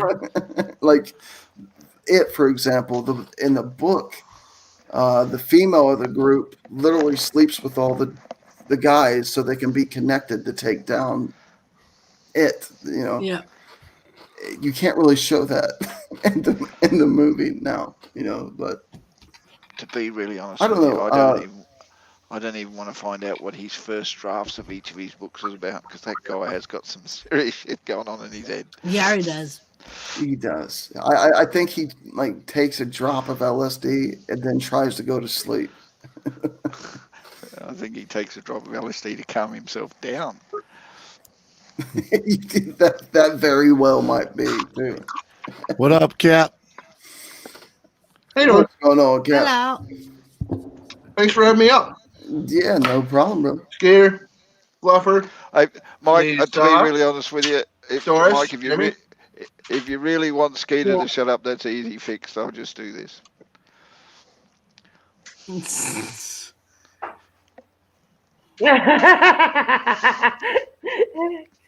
Bashful.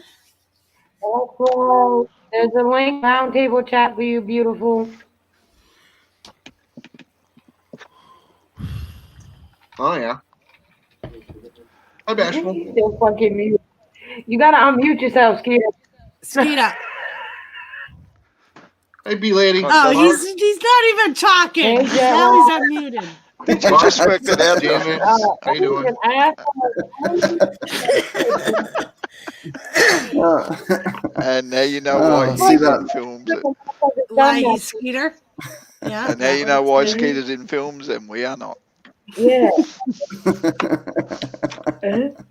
So at any point in time, you can just. You know? You know? Now Skeeter, do the broken speech, interrupted microphones playing up thing. What you eating? And he was going around, and I was in.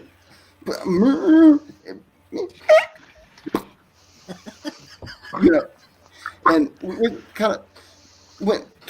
Oh, God. Doing the broken up thing. I wanted to start throwing the truthfully Trisha twitches in there for some reason. Which no shit, I tried God. doing that the other day, and my No, neck's been I have no sore. idea. Nothing. Hey, Is that man. where the beautiful pool was, Bashful? Oh, yeah, Bashful. I was in Kentucky this Okay, weekend. Bashful. And no, Dustin, I had no clue. And she found a bigger thing to swim in instead of a bathtub. She was in a pool. Hope she Oh, decided to throw coffee and barbecue sauce and all that in there. Think about the ingredients she can fit in that damn thing. Hi, Diet Cola. Hi, Diet Dad. Cola. What up, Cola? I hate Diet Cola. How you doing? And Ron? What's up, For Ron? everyone that don't know, thank you, Danny Jenna, for dropping Skeeter's Lovely. link. For everyone that Yeah, don't know, this is my brother, Skeeter. Yes, He Wolfie, is another I did, member of the round table. So we're kind of because like that's how I roll. One of the OGs, baby.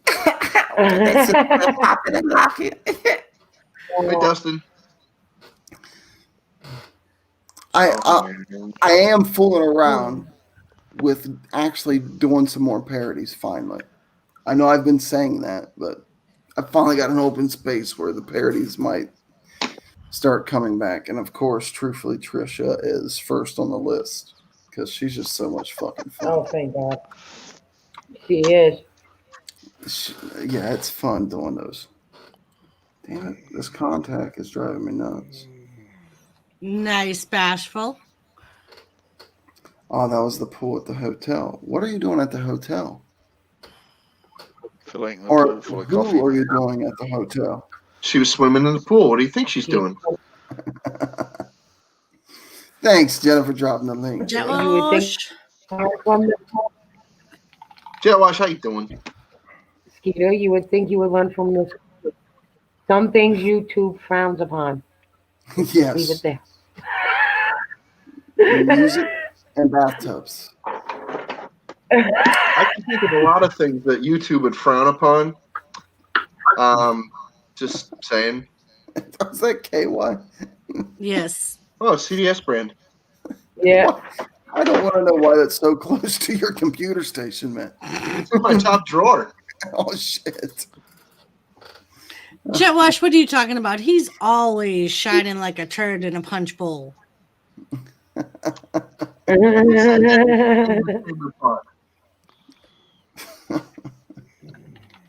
Did you guys see the list of remakes that we're having in 2021? Like Absolutely No. not. horror film wise? No, what? No. We're having a Candyman, which I did see that. yes, I'm looking forward to that one. Of course, we're having the Scream 5 with a lot of the original cast coming back for that one, Ooh. which could be pretty sweet if they do that one right. Kind of eerie about that one. And what of course the two Halloween drops. Freddy's coming back Ooh. with Robert Englund doing Freddy. So Really? 1, 2, Freddy's coming for you. I would love for Rob Zombie Yeah. to do another Halloween. if he left his wife out of it, like Right. Oh, Right. Sherry Moon? Oh, jeepers. Yeah. She's been in every Halloween and she's been like the star. yes, her and that white horse in the second one. I'm like, why? What the hell are you doing, zombie? Like, back away. I from can't us. even listen to that song without picturing the fucking white horse in my head now. Yes.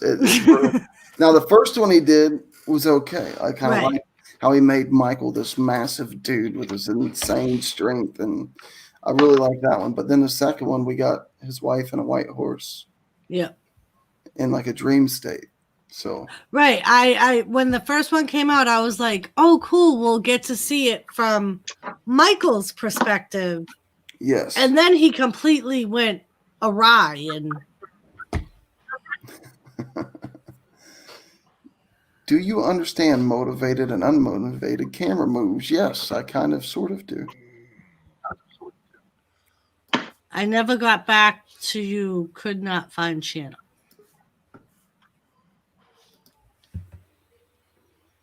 What happened? We were just reading B's statement. Lisa, do you want hubby up here? Oh, there he is. Fine. And You don't we've want to crossed. answer? I will bring him up anyway. We'll cross the border. I finally crossed the She- border. She might want Mark up here, but I don't.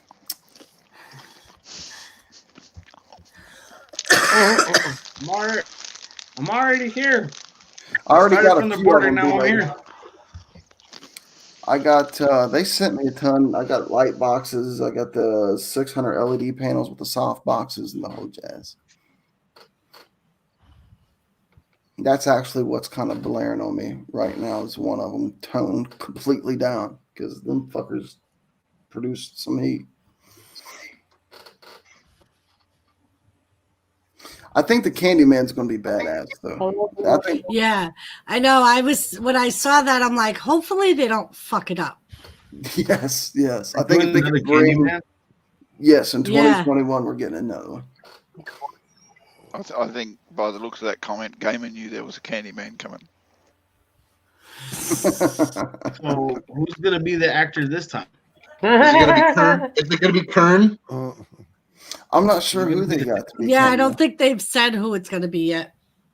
They just have a producer planning on, Let's just hope he's got the deep ass scary voice like the first one did.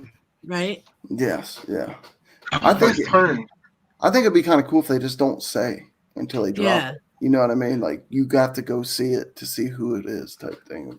But with technology nowadays, you really can't keep a secret like that. No. It's gonna get leaked. I ain't gonna lie. I did the Candyman deal when I was little.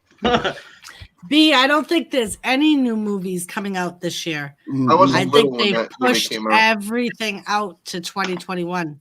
Yes, they did. Other than indie productions, like there's a bunch of indie production films coming out, but the major productions ain't pumping anything out. Which is great because it leaves it open for my little short feature. So I'm not complaining too much. Other than we missed out on the 2 Halloweens this year. That broke me more to help Mark understand it better. Folks, this year is going to be the best Halloween you've ever seen. There's nobody going to be on the streets, and if they are, they're going to be running from everybody who's got COVID. So The Purge. Wolfie said Tony Todd will be the new Candyman.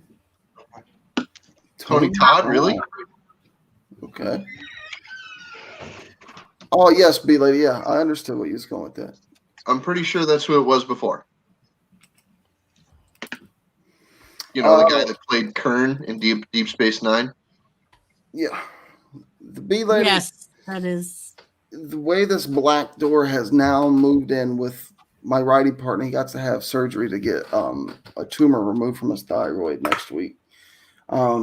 So that kind of threw a curveball on everything. But basically, this piece is going to be about the internal struggles of depression, but showing it in an external fashion.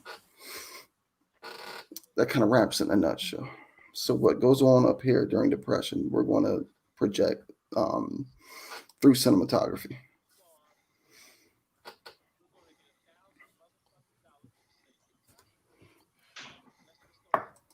What's going on, Tim? A box of ham called Steve. Okay. Thank you, gamer. A box of ham called Steve. Uh-huh. What? The best way to confuse Candyman is give him a box of ham called Steve. And Jet Wash, I don't want to I'm sorry, Wolfie, I don't want to challenge you, but I'm going to. You are wrong.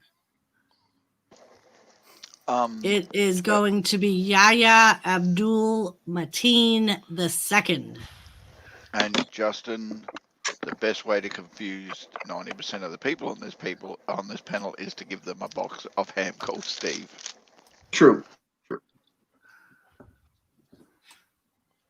If I received a box of ham called Steve, I would consider my life choices very carefully from then on. B, we're going to shoot for 15 to 20.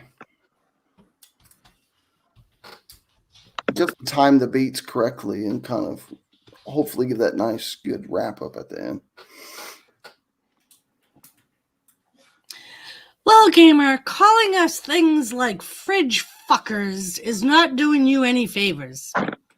It's not only that. How the hell is someone it's call us a fridge fucker? It's Skeeter's choice on who gets brought up, not ours. Yes. It's not. Look, my fridge is not a Fifi. I gotta say, come on. Fifi. No, Seth, I am not. And not only that, but this is not a wrestling stream. I'm sorry. That's another one of my passions. I was an independent wrestler for a while. Motherfucker, where are you every Monday and Wednesday? We usually working at practice, but I definitely need to get on one of your streams. You do, because he's working hard, hardly working. Yeah, I've been through tables. I've jumped off ladders. I've smoked cage, steel cages. I've done it all. That's one of the many realms of entertainment that I've been down. And my son is amped up for Clash of Champions here. Me too. Sunday. I can't wait. I haven't decided if I'm going to do a stream or not for it. Oh man, definitely have it. I think it's gonna be a pretty decent card. Really. Yeah. And I love the new big cat they got on there going head to head with Strowman.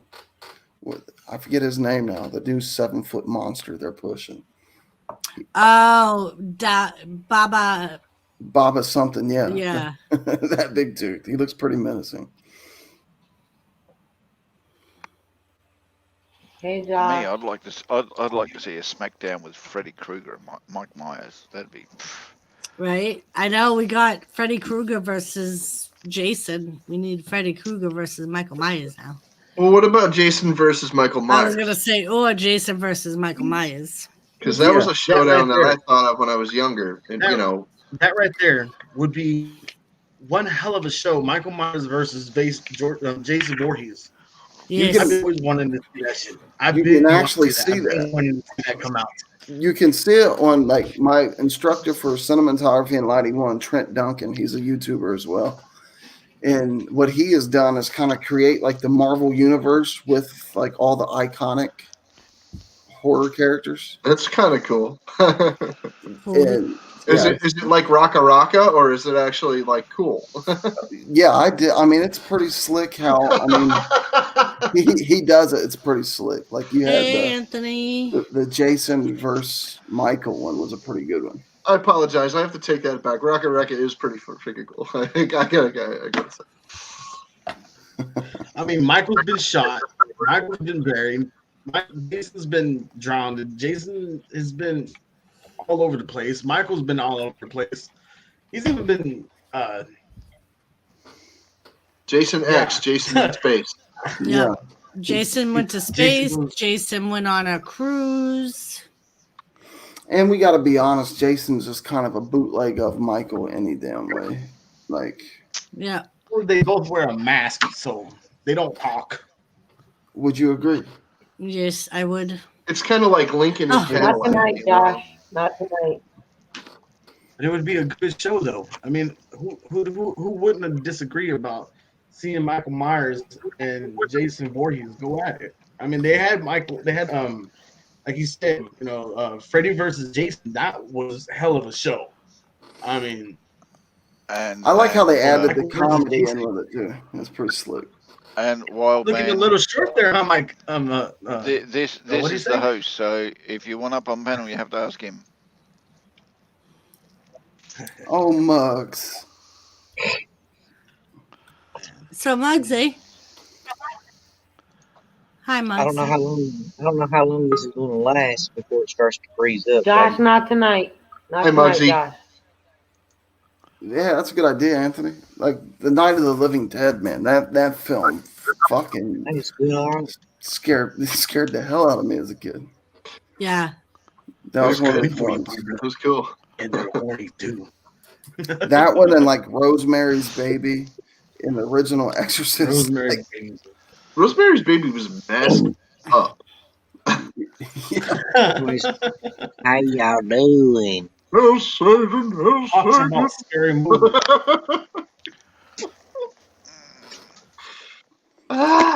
Y'all get to see me roll a trigger in it.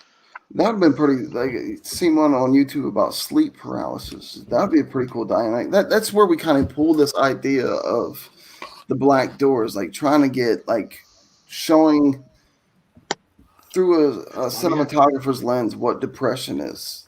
It's going to be a weird Like dynamic. Like an Insomniac version, kind of.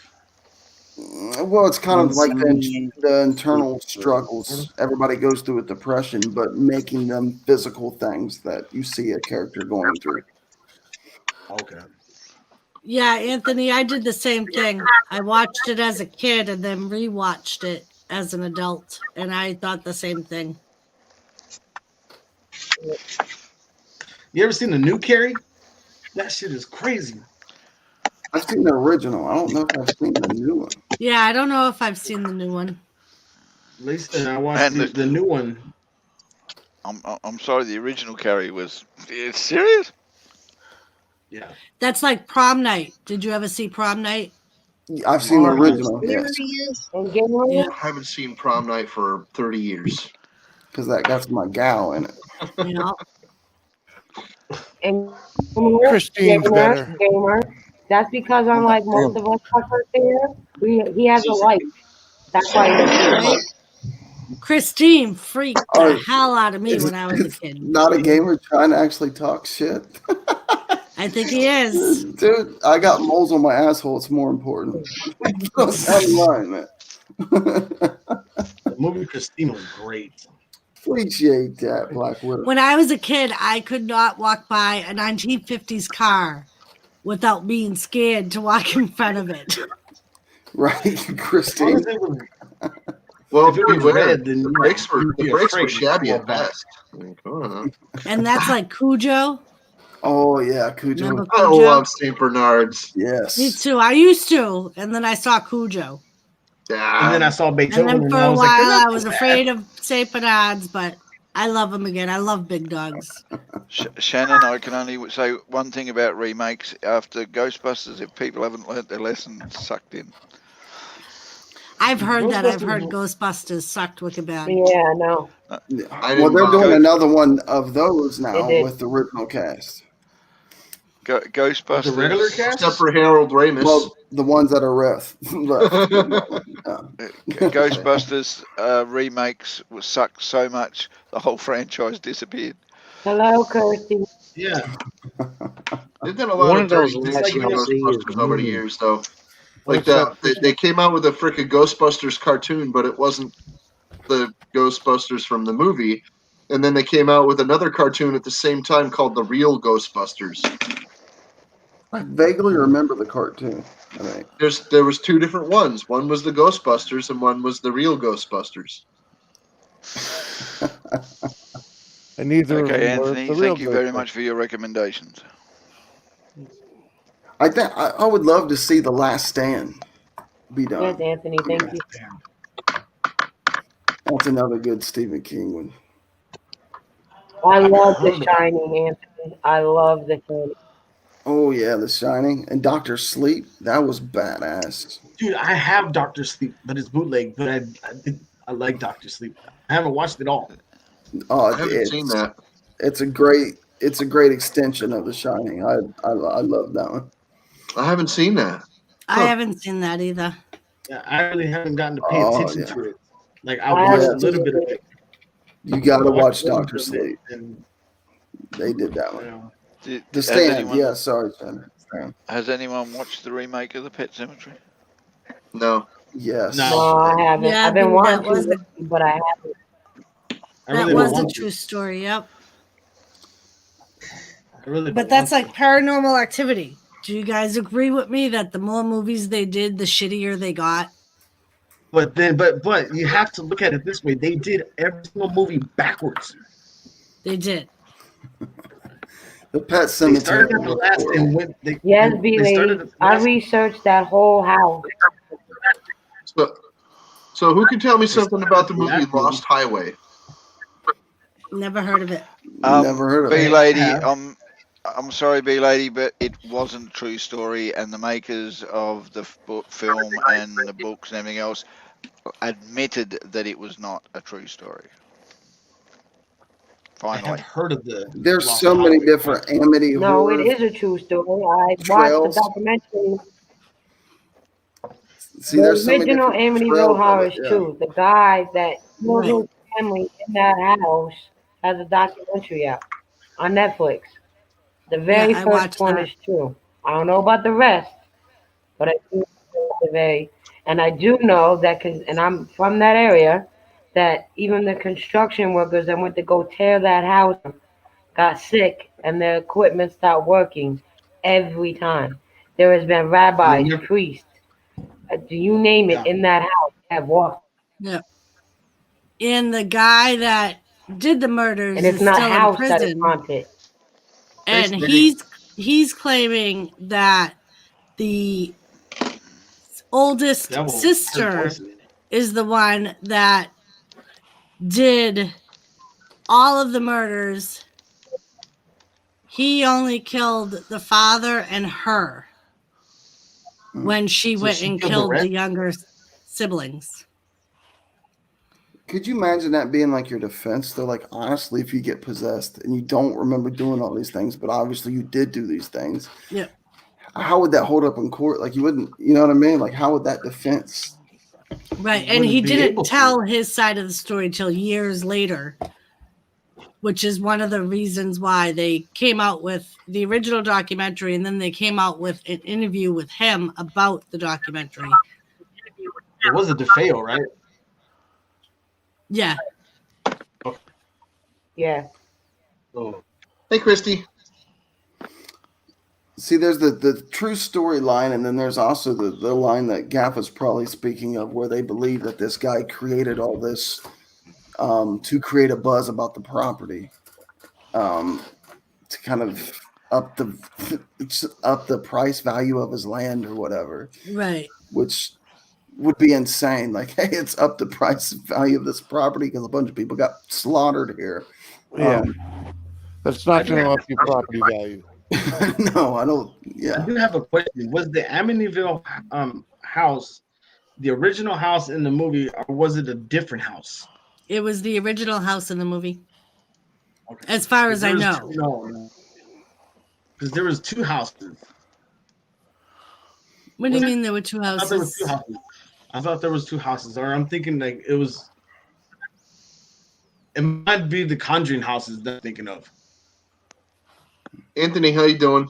yeah. It may be the Conjuring that you're thinking of, because the Yeah, that's what I'm Amityville probably Horror thinking. was the same one that Yeah. had the rounded windows on the top floor. Yeah. That Okay. was the Yeah, then Amityville it's the Horror. Conjuring house that I'm thinking of. Yeah.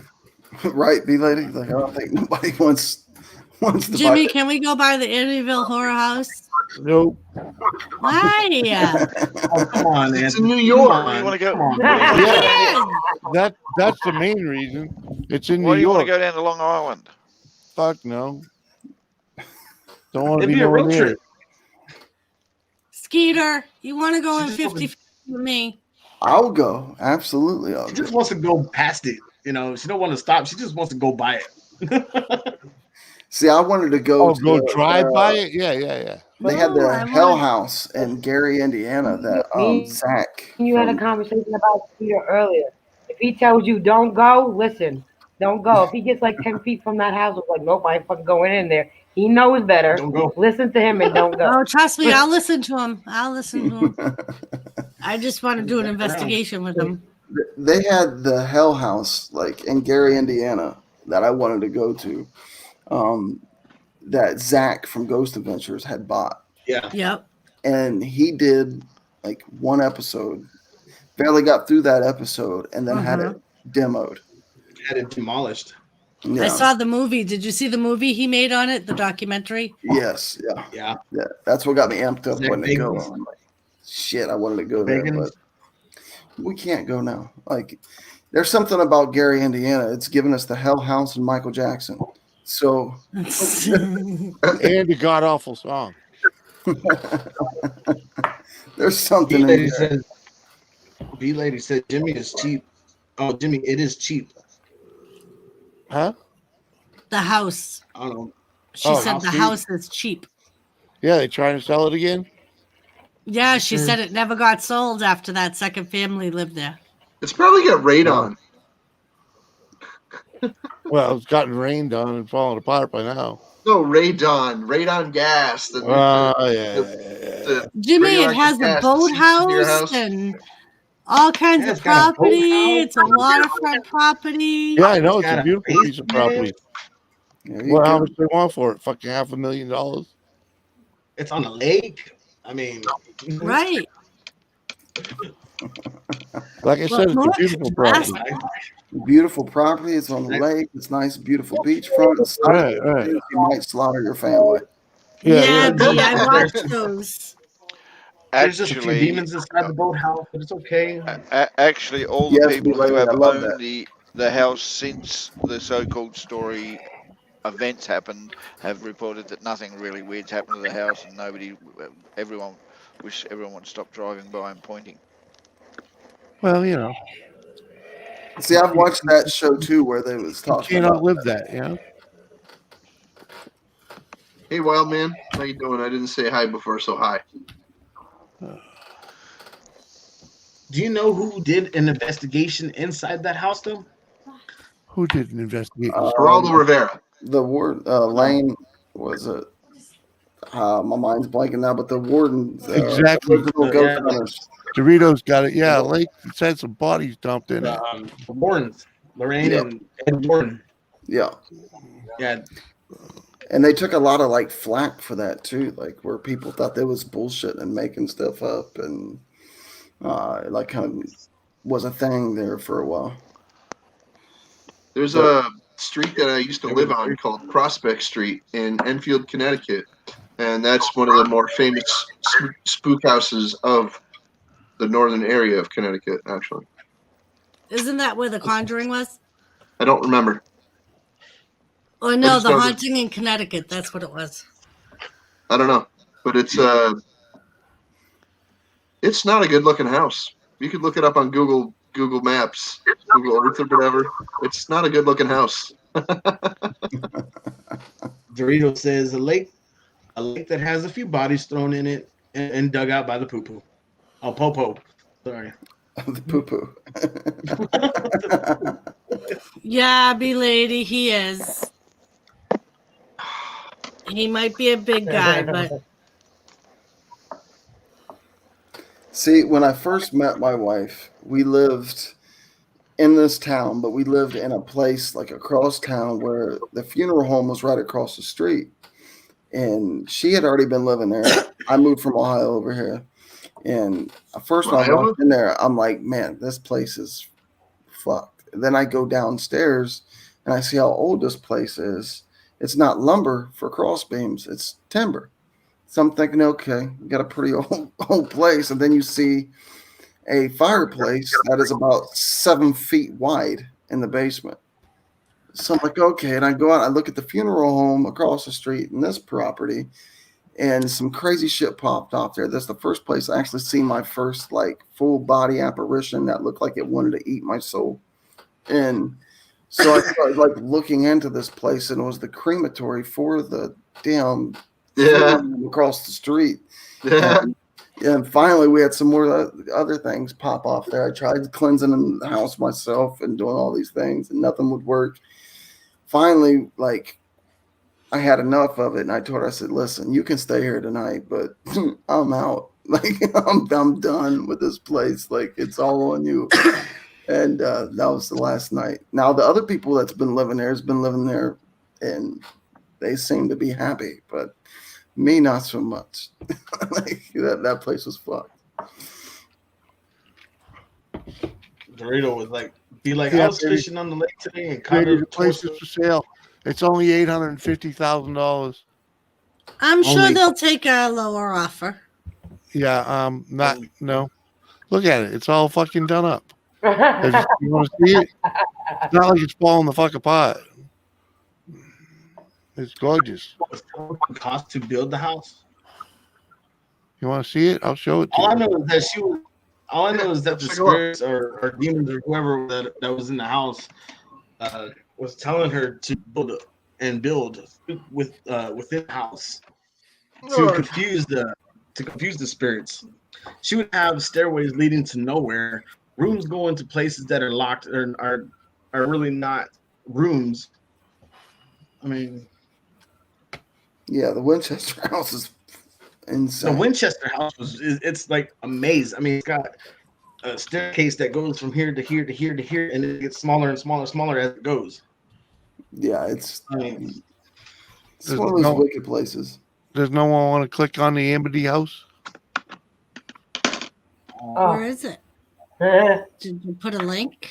It's underneath. I was going to share it. Yeah, there you go. Oh, it's There's a beautiful. nice look, you know. that's the Amity house. There's the boathouse. Oh, hey, let me. I can't make it any bigger. But yeah. Hey, See, Uh-huh. it's got a boathouse. It's got a Yeah. big view, and there's another Yeah. spook house in Enfield, Connecticut on Route 5. It's also called Enfield Street. Only $850,000, and it can be yours. the house. It could be Some- yours. Some woman murdered her family in it. Oh yeah, it's fucking. What did they say it was? Freaking 5,000 square foot, Confusing. 5 bedrooms, 3 baths. Yeah, more house than I would ever want. That's like 3 times the house I need. You better have a roommate, kids, whatever. I'm just Fuck no. You better have a roommate that happens to be a damn pastor, preacher. Yeah, Like, just turn the first floor into my place and then rent the rest of it out. A pastor, preacher, cardinal, the damn pope. Looks like Yeah. that's looking like a 3-family house to me. It is a 3-family house, bro. Cut that thing How right many up. how many bedrooms did it have? 3 bedrooms, 5 bedrooms, three baths, 5 beds. Three. And a whole Still shit ton not of dead. Like I'm not. Right. Yeah, I'll go stay the night just to see what I can see, but I don't Pretty want sure to it's be been an inmate number after that night. Emily Winchester was provoked by the spirits who she believed that her family was killed, her family, but the people that were killed by the Winchester rifle was haunting her. I don't know if I'm correct or not, but See, if you look at Winchester itself, like even the Supernatural series, like picked up on some of the lore, but supposedly the original Winchester cat making all the guns was like kind of a ghost hunter himself. see, I didn't That's know all. about that one. Yeah, it's a whole crazy ordeal. Crystal watches that show, Supernatural. Yeah, they got that idea of Supernatural from Somebody. whoever does that show. Like, does a lot of research into different lores and different things because they do a lot of shit. Like, That's her favorite to the show. point. Like, yeah, I've watched every episode like 100 times. I'm obsessed with it. She can't wait for the new ones coming out. October 8th. Hey, That's her grandmother's birthday, actually. Huh? Oh no, her grandmother's birthday was the 5th. Sorry. uh-oh. Doris's birthday is the 8th. And Lisa's birthday is the 8th. Yeah. The Octobers.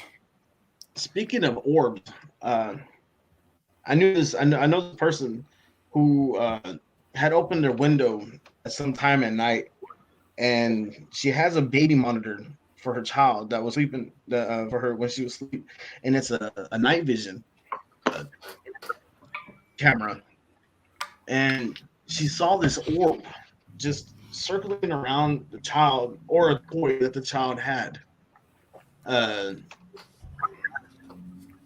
wait.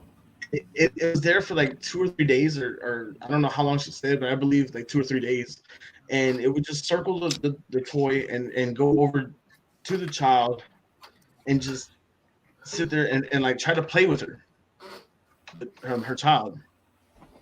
And one day I was like, okay, I video chatted her, or at least I video chatted her, and we were like, go into the next room and see what it does. See if it leaves that one area or if it cradles your hand. Like she believed that it was a child, like a kid that just wanted love, that was missing their parents or a loved one and just needed comfort. So after that, she went in there and just stood there and just floated around. And then like the next day she said that it was gone, but you can see it floating around very softly and grow and then go back into a small See, circle.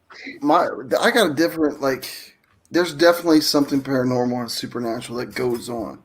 Now, here's where my theories get kind of crazy or not so crazy, depending on who you talk to. But I do believe there may be like a parallel universe thing going on like around us right now, and sometimes we bleed over into these different lines, and our activity can be paranormal to them, and vice versa.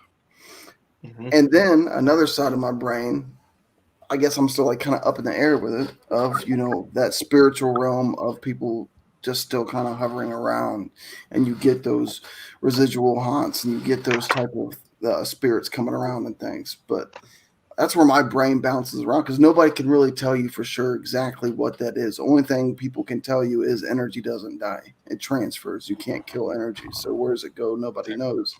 But I kind of I don't know. I kind of dig the idea of like these parallel universes and that bleeding over, kind of like the Twilight Zone to this picture. Are we just a picture type of philosophy? But I don't know. That's why I'm so like infatuated with the Yeah, paranormal because me like too.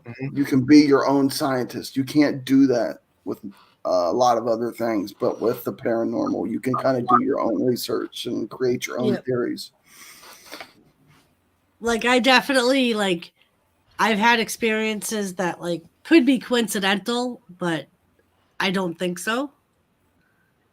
Like there was once we lived in Jimmy's dad's house. We were taking care of Jimmy's dad. And I had a hope chest in the living room and it had all pictures on it.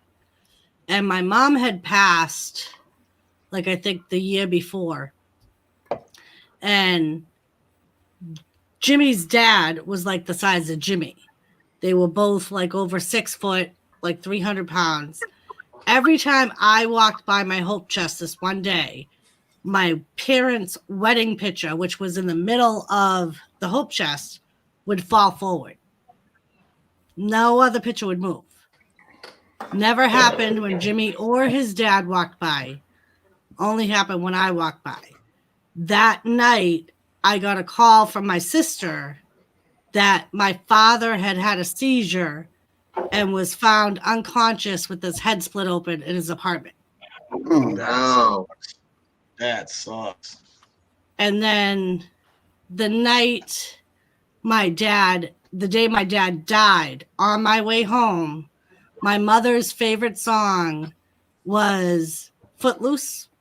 Yeah. On the way home, that was the song that came on the radio when my father died. Wow. And I just took that as a sign from my mom.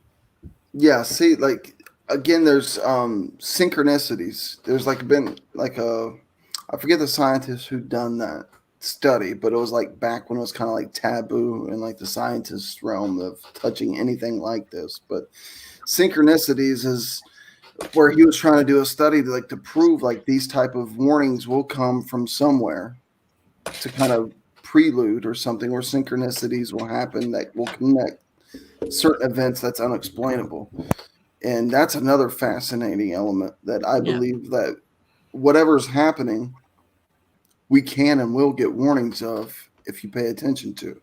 Now, the flip side of that coin is people will say it is just a coincidence, but like that right there, that would have to be a whole lot of coincidences. Right. And that's what I said. I was just like, thank you, B.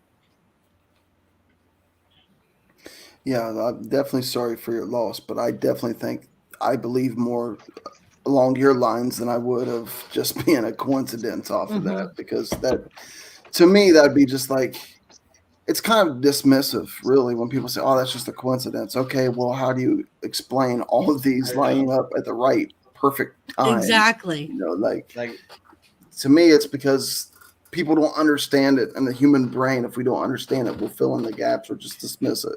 Right. And I think you get a lot of that when you start talking about the paranormal, because it's still kind of taboo. Like real scientists really don't want to touch it or mess with it because you can't really explain some of these things. You can't really explain something like that. Right. I mean, well, and the funny thing is, like when my dad died, when Footloose came on, I didn't really think about it. And then I was telling one of my friends the next day at work, and she was like, you know, that was probably a sign from your mom that she knew you would understand. Absolutely, yeah. Do you think he was trying to get your attention? Maybe. I mean, just letting me know that he was with her, or she was there, definitely. Yeah. Yeah. I like my personal kind of story. I don't think I've ever told really to anybody other than my family that knows of it. Like before my birth father died, I was still in the military, and I had just got back from deployment, and he had called me like several nights in a row talking about these different dreams. Like he had a dream. He's like, son, are you okay? He's like, I had a dream like you was playing football and you busted your head up real bad. And I'm like, yeah, Pop, I'm fine. I ain't played football since high school. I'm good. And then like the next night he called me, or maybe it was a couple nights later or whatever, where he had a dream like I had messed my right arm up extremely bad. And I'm like, no, right arm's fine, Dad. Well, within that next week or two span, he had died from, I don't know. It's still up in the air whether it's whatever happened. Anyways, they explain it as he fell down 10 carpeted steps and somehow separated his brainstem from his spinal cord and had like a baseball-sized head through his skull, and his right arm was laying on a space heater that caught on fire. So Oh wow. The fuck? you take those dreams and then you see the circumstances how he lost his life. And how could that be of coincidence or something? Right. There had to be something in play there where he was almost like dreaming of his It was own like- death without knowing it type ordeal. That's what I was about to say. It was his dreams were telling him about how possibly he was about to go, like, you know. Yeah, vice and then versa. he was. I don't. Yep. So I mean, that's not, to me. There has to be something more to that than, okay, these dreams didn't matter or they're coincidence. That's how he ended up dying or whatever. But it's not coincidence. I don't think. I think there's something there that we are yet to understand. So we just dismiss it as coincidence because scientists don't want to or can't prove it's wrong or it's right. So it is what it is. Yeah, I like to believe can't. Shannon, I think you have to believe to see. I think that's why they say that children and animals see ghosts and spirits more than adults do. You know, it's it's funny that Shannon said that because my friend, he told me that he was low and down at a time, and he had to walk through a cemetery and seen this bench by a gravesite and sat down. Didn't know the person. The person who was buried there sat next to him and talked to him. Yeah. So, I mean, Yeah, see, they that's- may reveal themselves to some people, to certain people. Maybe if they're there to, just to talk to, to help. But all ghosts aren't bad. No, definitely. Right. All ghosts aren't. And that's, again, man, I'd love to see like more of these big groups of scientists like jump on the subject of the paranormal and put their resources behind it to try to further the study. But again, still in 2020, it's still kind of taboo. If you're a scientist and you touch this, they still want to call you nutty. But it's a real thing. And like the thousands upon thousands of stories that are out there that nobody can explain, like Right. that have their resources behind, I think would actually make headwaves and get these things going. Right. And Anthony, that is true. I think a lot of those shows that are or a lot of the haunted places that have a lot of activity are found to either be on Indian burial grounds or battle areas. Battlefield, like they did over there in Gettysburg. Yeah. Where a lot of negative energy is stored. And Right. Yeah. Unfortunately, I believe that ghosts are like UFO sightings. I'm not discounting that they actually happened. I just haven't seen one. Yep. Yeah. I mean, I've seen that's the others. It's The funny other because movie, The in Others. in I'm gonna our jack- old house, Peace out. bye. In our old Later, Jimmy. house, Thanks for coming. I both Later, Jim. me and my two nieces swore our house was haunted. When our bedroom was upstairs, I would often hear like a baby. And when we moved our bedrooms downstairs, my niece moved upstairs, and one night she told me the same thing. She was like, it's either a cat or a baby or something. And then both of us, we had like a shower stall with like a frosted glass door. And we would often, like from the corner side when you were in the shower, see like a black Real vision. thing going by. And Jimmy never believed us.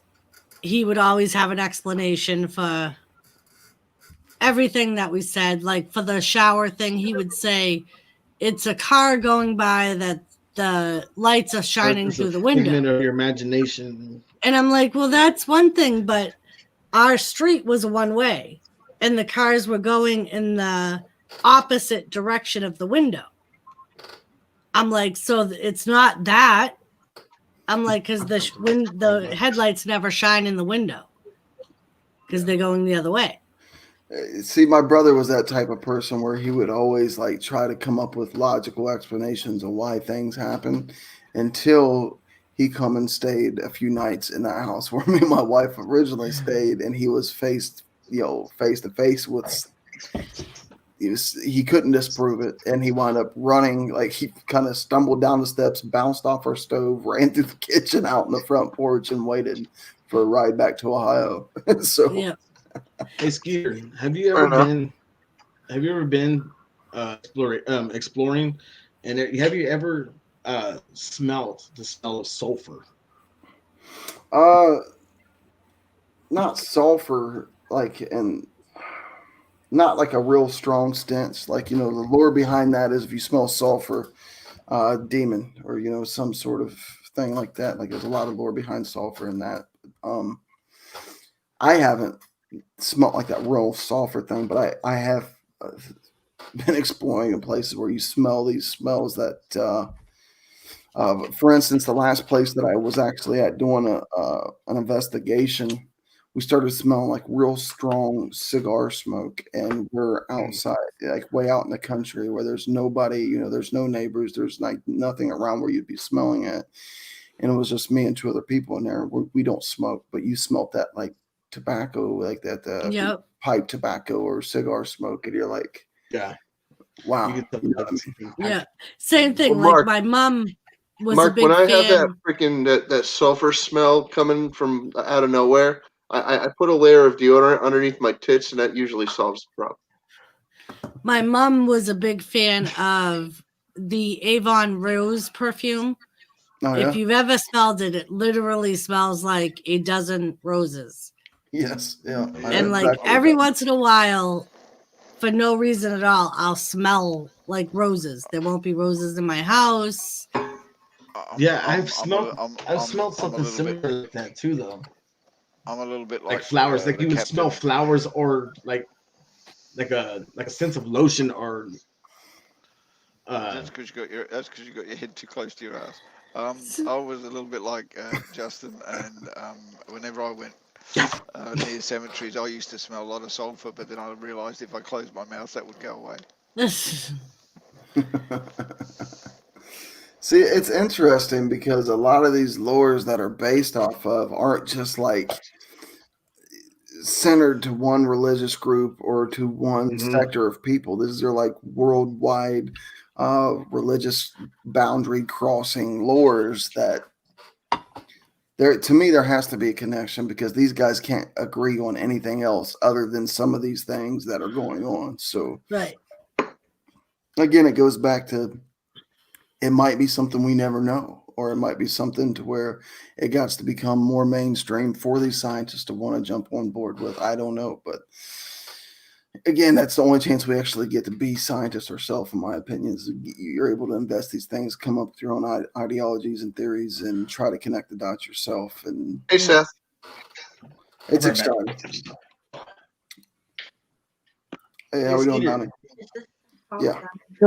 Before I leave, you ever? Mark, you're breaking up really bad.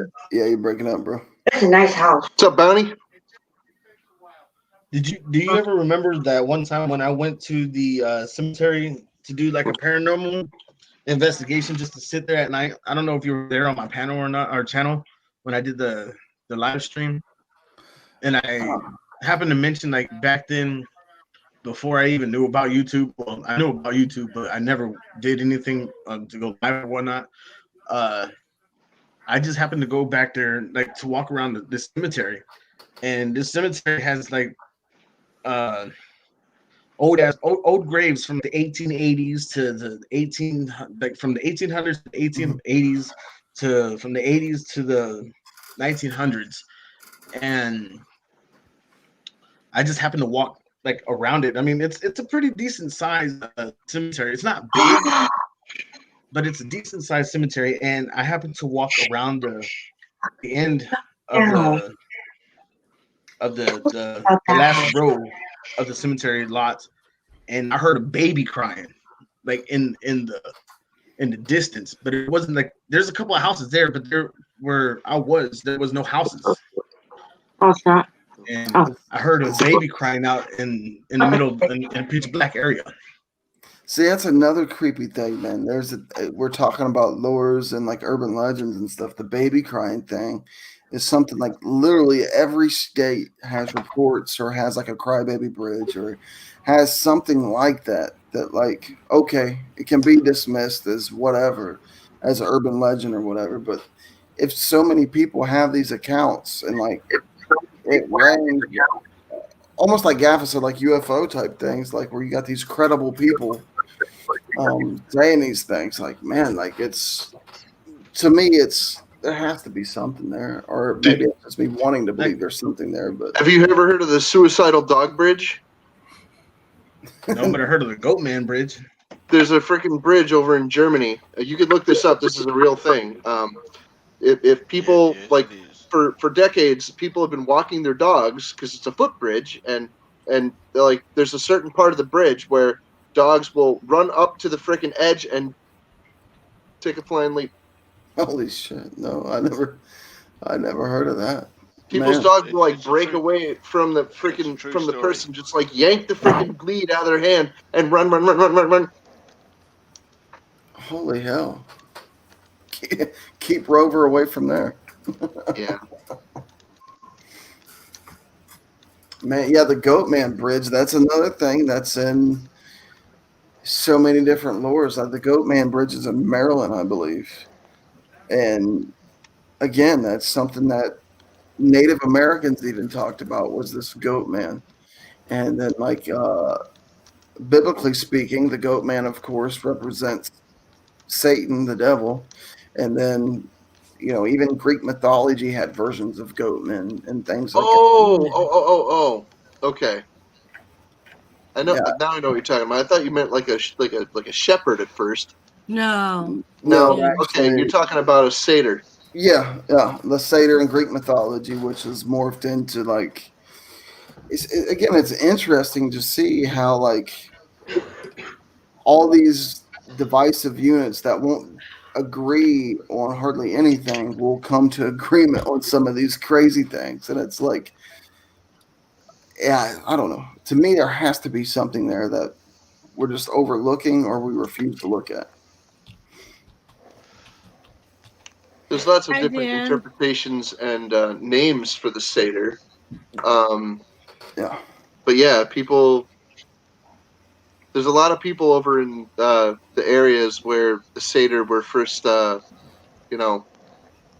remarked upon, or like that the first accounts of those creatures happened, and there's a lot of people today that still don't discount them. They're just like, yeah, we're just gonna let that one go.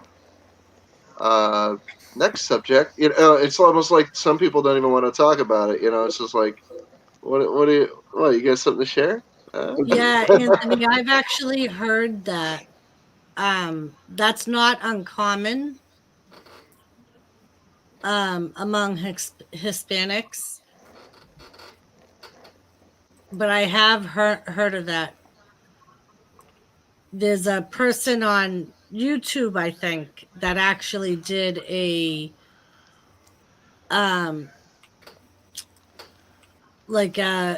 investigation Oh, on that. Yeah. See, I mean, we could probably just do podcast of lore because I've had to delve into a lot of these different lores to pull for my film that I'm working on. But that's a variation of the Banshee. Right. There we go. Yeah, the Bond C. Look at Captain Jerk dropping the knowledge. Like, there's so many different names and lores of these things that come. That's just crossed over so many cultures and so many religious beliefs. They just rename it and repackage it, and it's the same. Now, could it be word to mouth, the telephone game? It could be, but Why are we still having these Right. encounters? And Right. Or like the same concept of as the boogeyman. yeah, You know, Hey, in Dan. our culture, a lot of times your parents would tell you if you go over there, the boogeyman's gonna get you. So you live your life, your childhood Okay. thinking, "Oh Okay. God, Fluffy, what?" Let's. Go ahead, Fluffy. You chased Fluffy away. What's going on? I always look forward to your input, Fluffy. Okay, Bruce, how you doing? Dropped at me. Mark, what's up, Choppers Rule 1? How you doing? G'day. Kay and Scrapping, thanks very much, Dan. How you doing? Thanks for coming in. Actually, I got a better idea. See you, Doris. The concept of the boogeyman and similar stories within other cultures can be explained by time of mixing of cultures. So as generations mix together, like in America and now in Australia a lot, stories get changed down. I mean, Santa Claus is a very, very, very poignant issue in this type of discussion because Santa Claus is stories that have developed over generations and generations and generations to become what he is at the true. moment. Right. And if you look back at the history of what possibly could have got Santa Claus to where he is, there is so many different cultured references within Santa Claus that you can understand it. And horror stories have basically the same thing because up until the last 4 generations, horror stories have always been a way to be able to keep children and small communities in check to make sure that they don't drift past their religious beliefs and their cultural beliefs and everything else. And as generations have grown and more, the Mormons, those people with the curly locks down their ears, what are they called? Hasidic Jews. And there's also the ones that don't like electronics and technology and all that shit. As they've developed, Amish. whether or not they like it or not, other cultures have influenced into their lives and the stories and the histories. And storytelling has been one of the best ways that cultures have been able to keep their history alive and their beliefs and their culture. Everyone interprets everything slightly different, and the stories get a little bit more embellished each time because each storyteller adds their own flair. So yes, they're going to start sounding like they're a little bit the same. Right. Like I've heard stories that like Santa Claus actually started out as a bad story. He was a child abductor. Krampus. Yes. And Certain aspects of Santa Claus, but then you've got to take the Norwegian version of Santa Claus and the English Saint Nick version of Santa Claus, and the fact that Coca-Cola had a big influence in how the hell Santa Claus turned out. Then there's also, who's that guy that did all that Americana type paintings and caricatures in the 50s that everybody believes Andy that was Warhol. yeah, and the other guy. There's another guy. Can't remember what I'll think about later, but the I don't know. ideal Warhol was the world guy of, that painted all the Campbell soup cans all weird. yeah, but that's Andy Warhol. But there's another guy who did a whole load of stories about the ideal America and how the perfect white Christmases and all that kind of stuff. Oh. Those influence the turnout of Santa Claus. But it's also the stories that you hear when you move to a new country or whatever. The influences, that seems a little bit like a story I heard when I was a little kid, and they add to the story and make the story seem a little bit more like theirs for kids. And kids grow up with that. And kids also remember things a little bit different to what they were when they're kids to what they are when they're adults. And stories do have changes and everything else. yeah, Hello, Ian. like I know some Christians believe that Santa Claus is actually made to interpret Satan, and One they moment. say Norman Rockwell. That's it, Rockwell. and Sorry, they go say ahead. that if you mix up the letters of Santa, it actually spells out Satan. Yes. Yeah, which it's mind-boggling to know that basically the Santa, the Christmas that we celebrate, is really pulled off a lot of paganism that Christians have like adapted to their own, and it's a lot of bleed over. And I can see how like the story game, like Gaff was saying, like I mean that's very very real. Like the high immigrants coming over and mixing stories and blending of cultures will develop some of these things and it's just one of those things. Like, will we ever know the actual definitive truth? I don't know. I mean, maybe, maybe not. I don't. But the thing with stories is the truth doesn't always matter. It's how effective the story is Right. in Yes. portraying what Oh, it is it originally started to be. Hearsay and folklore is always a big thing in stories, and some stories. And how you going, Mark? Chopper rules one. And some stories um, are more fascinating if they're scarier and more weird. Um, like some of the stories of the native Indians of America, some of the histories of theirs. Some of those stories were embellished to sell certain things and make it look like everything was a little bit more than what it actually was. There's no fun in having a boring story, and that's Right. the issue. yeah. Like, and That's where I, we get to come up with hyperbole. right. And like Gaffa said, the stories change because I know, like Peter Pan, some cultures believe Peter Pan actually killed children, and that's why they never grew up because Yeah. he killed them as children. There was a series of books that I had when I was a little kid that was like the real stories behind all of the freaking like fairy tales like Yep, Pinocchio and yep, stuff yep. and the Little Mermaid and whatever, dude. Those books were freaking graphic and horrifying.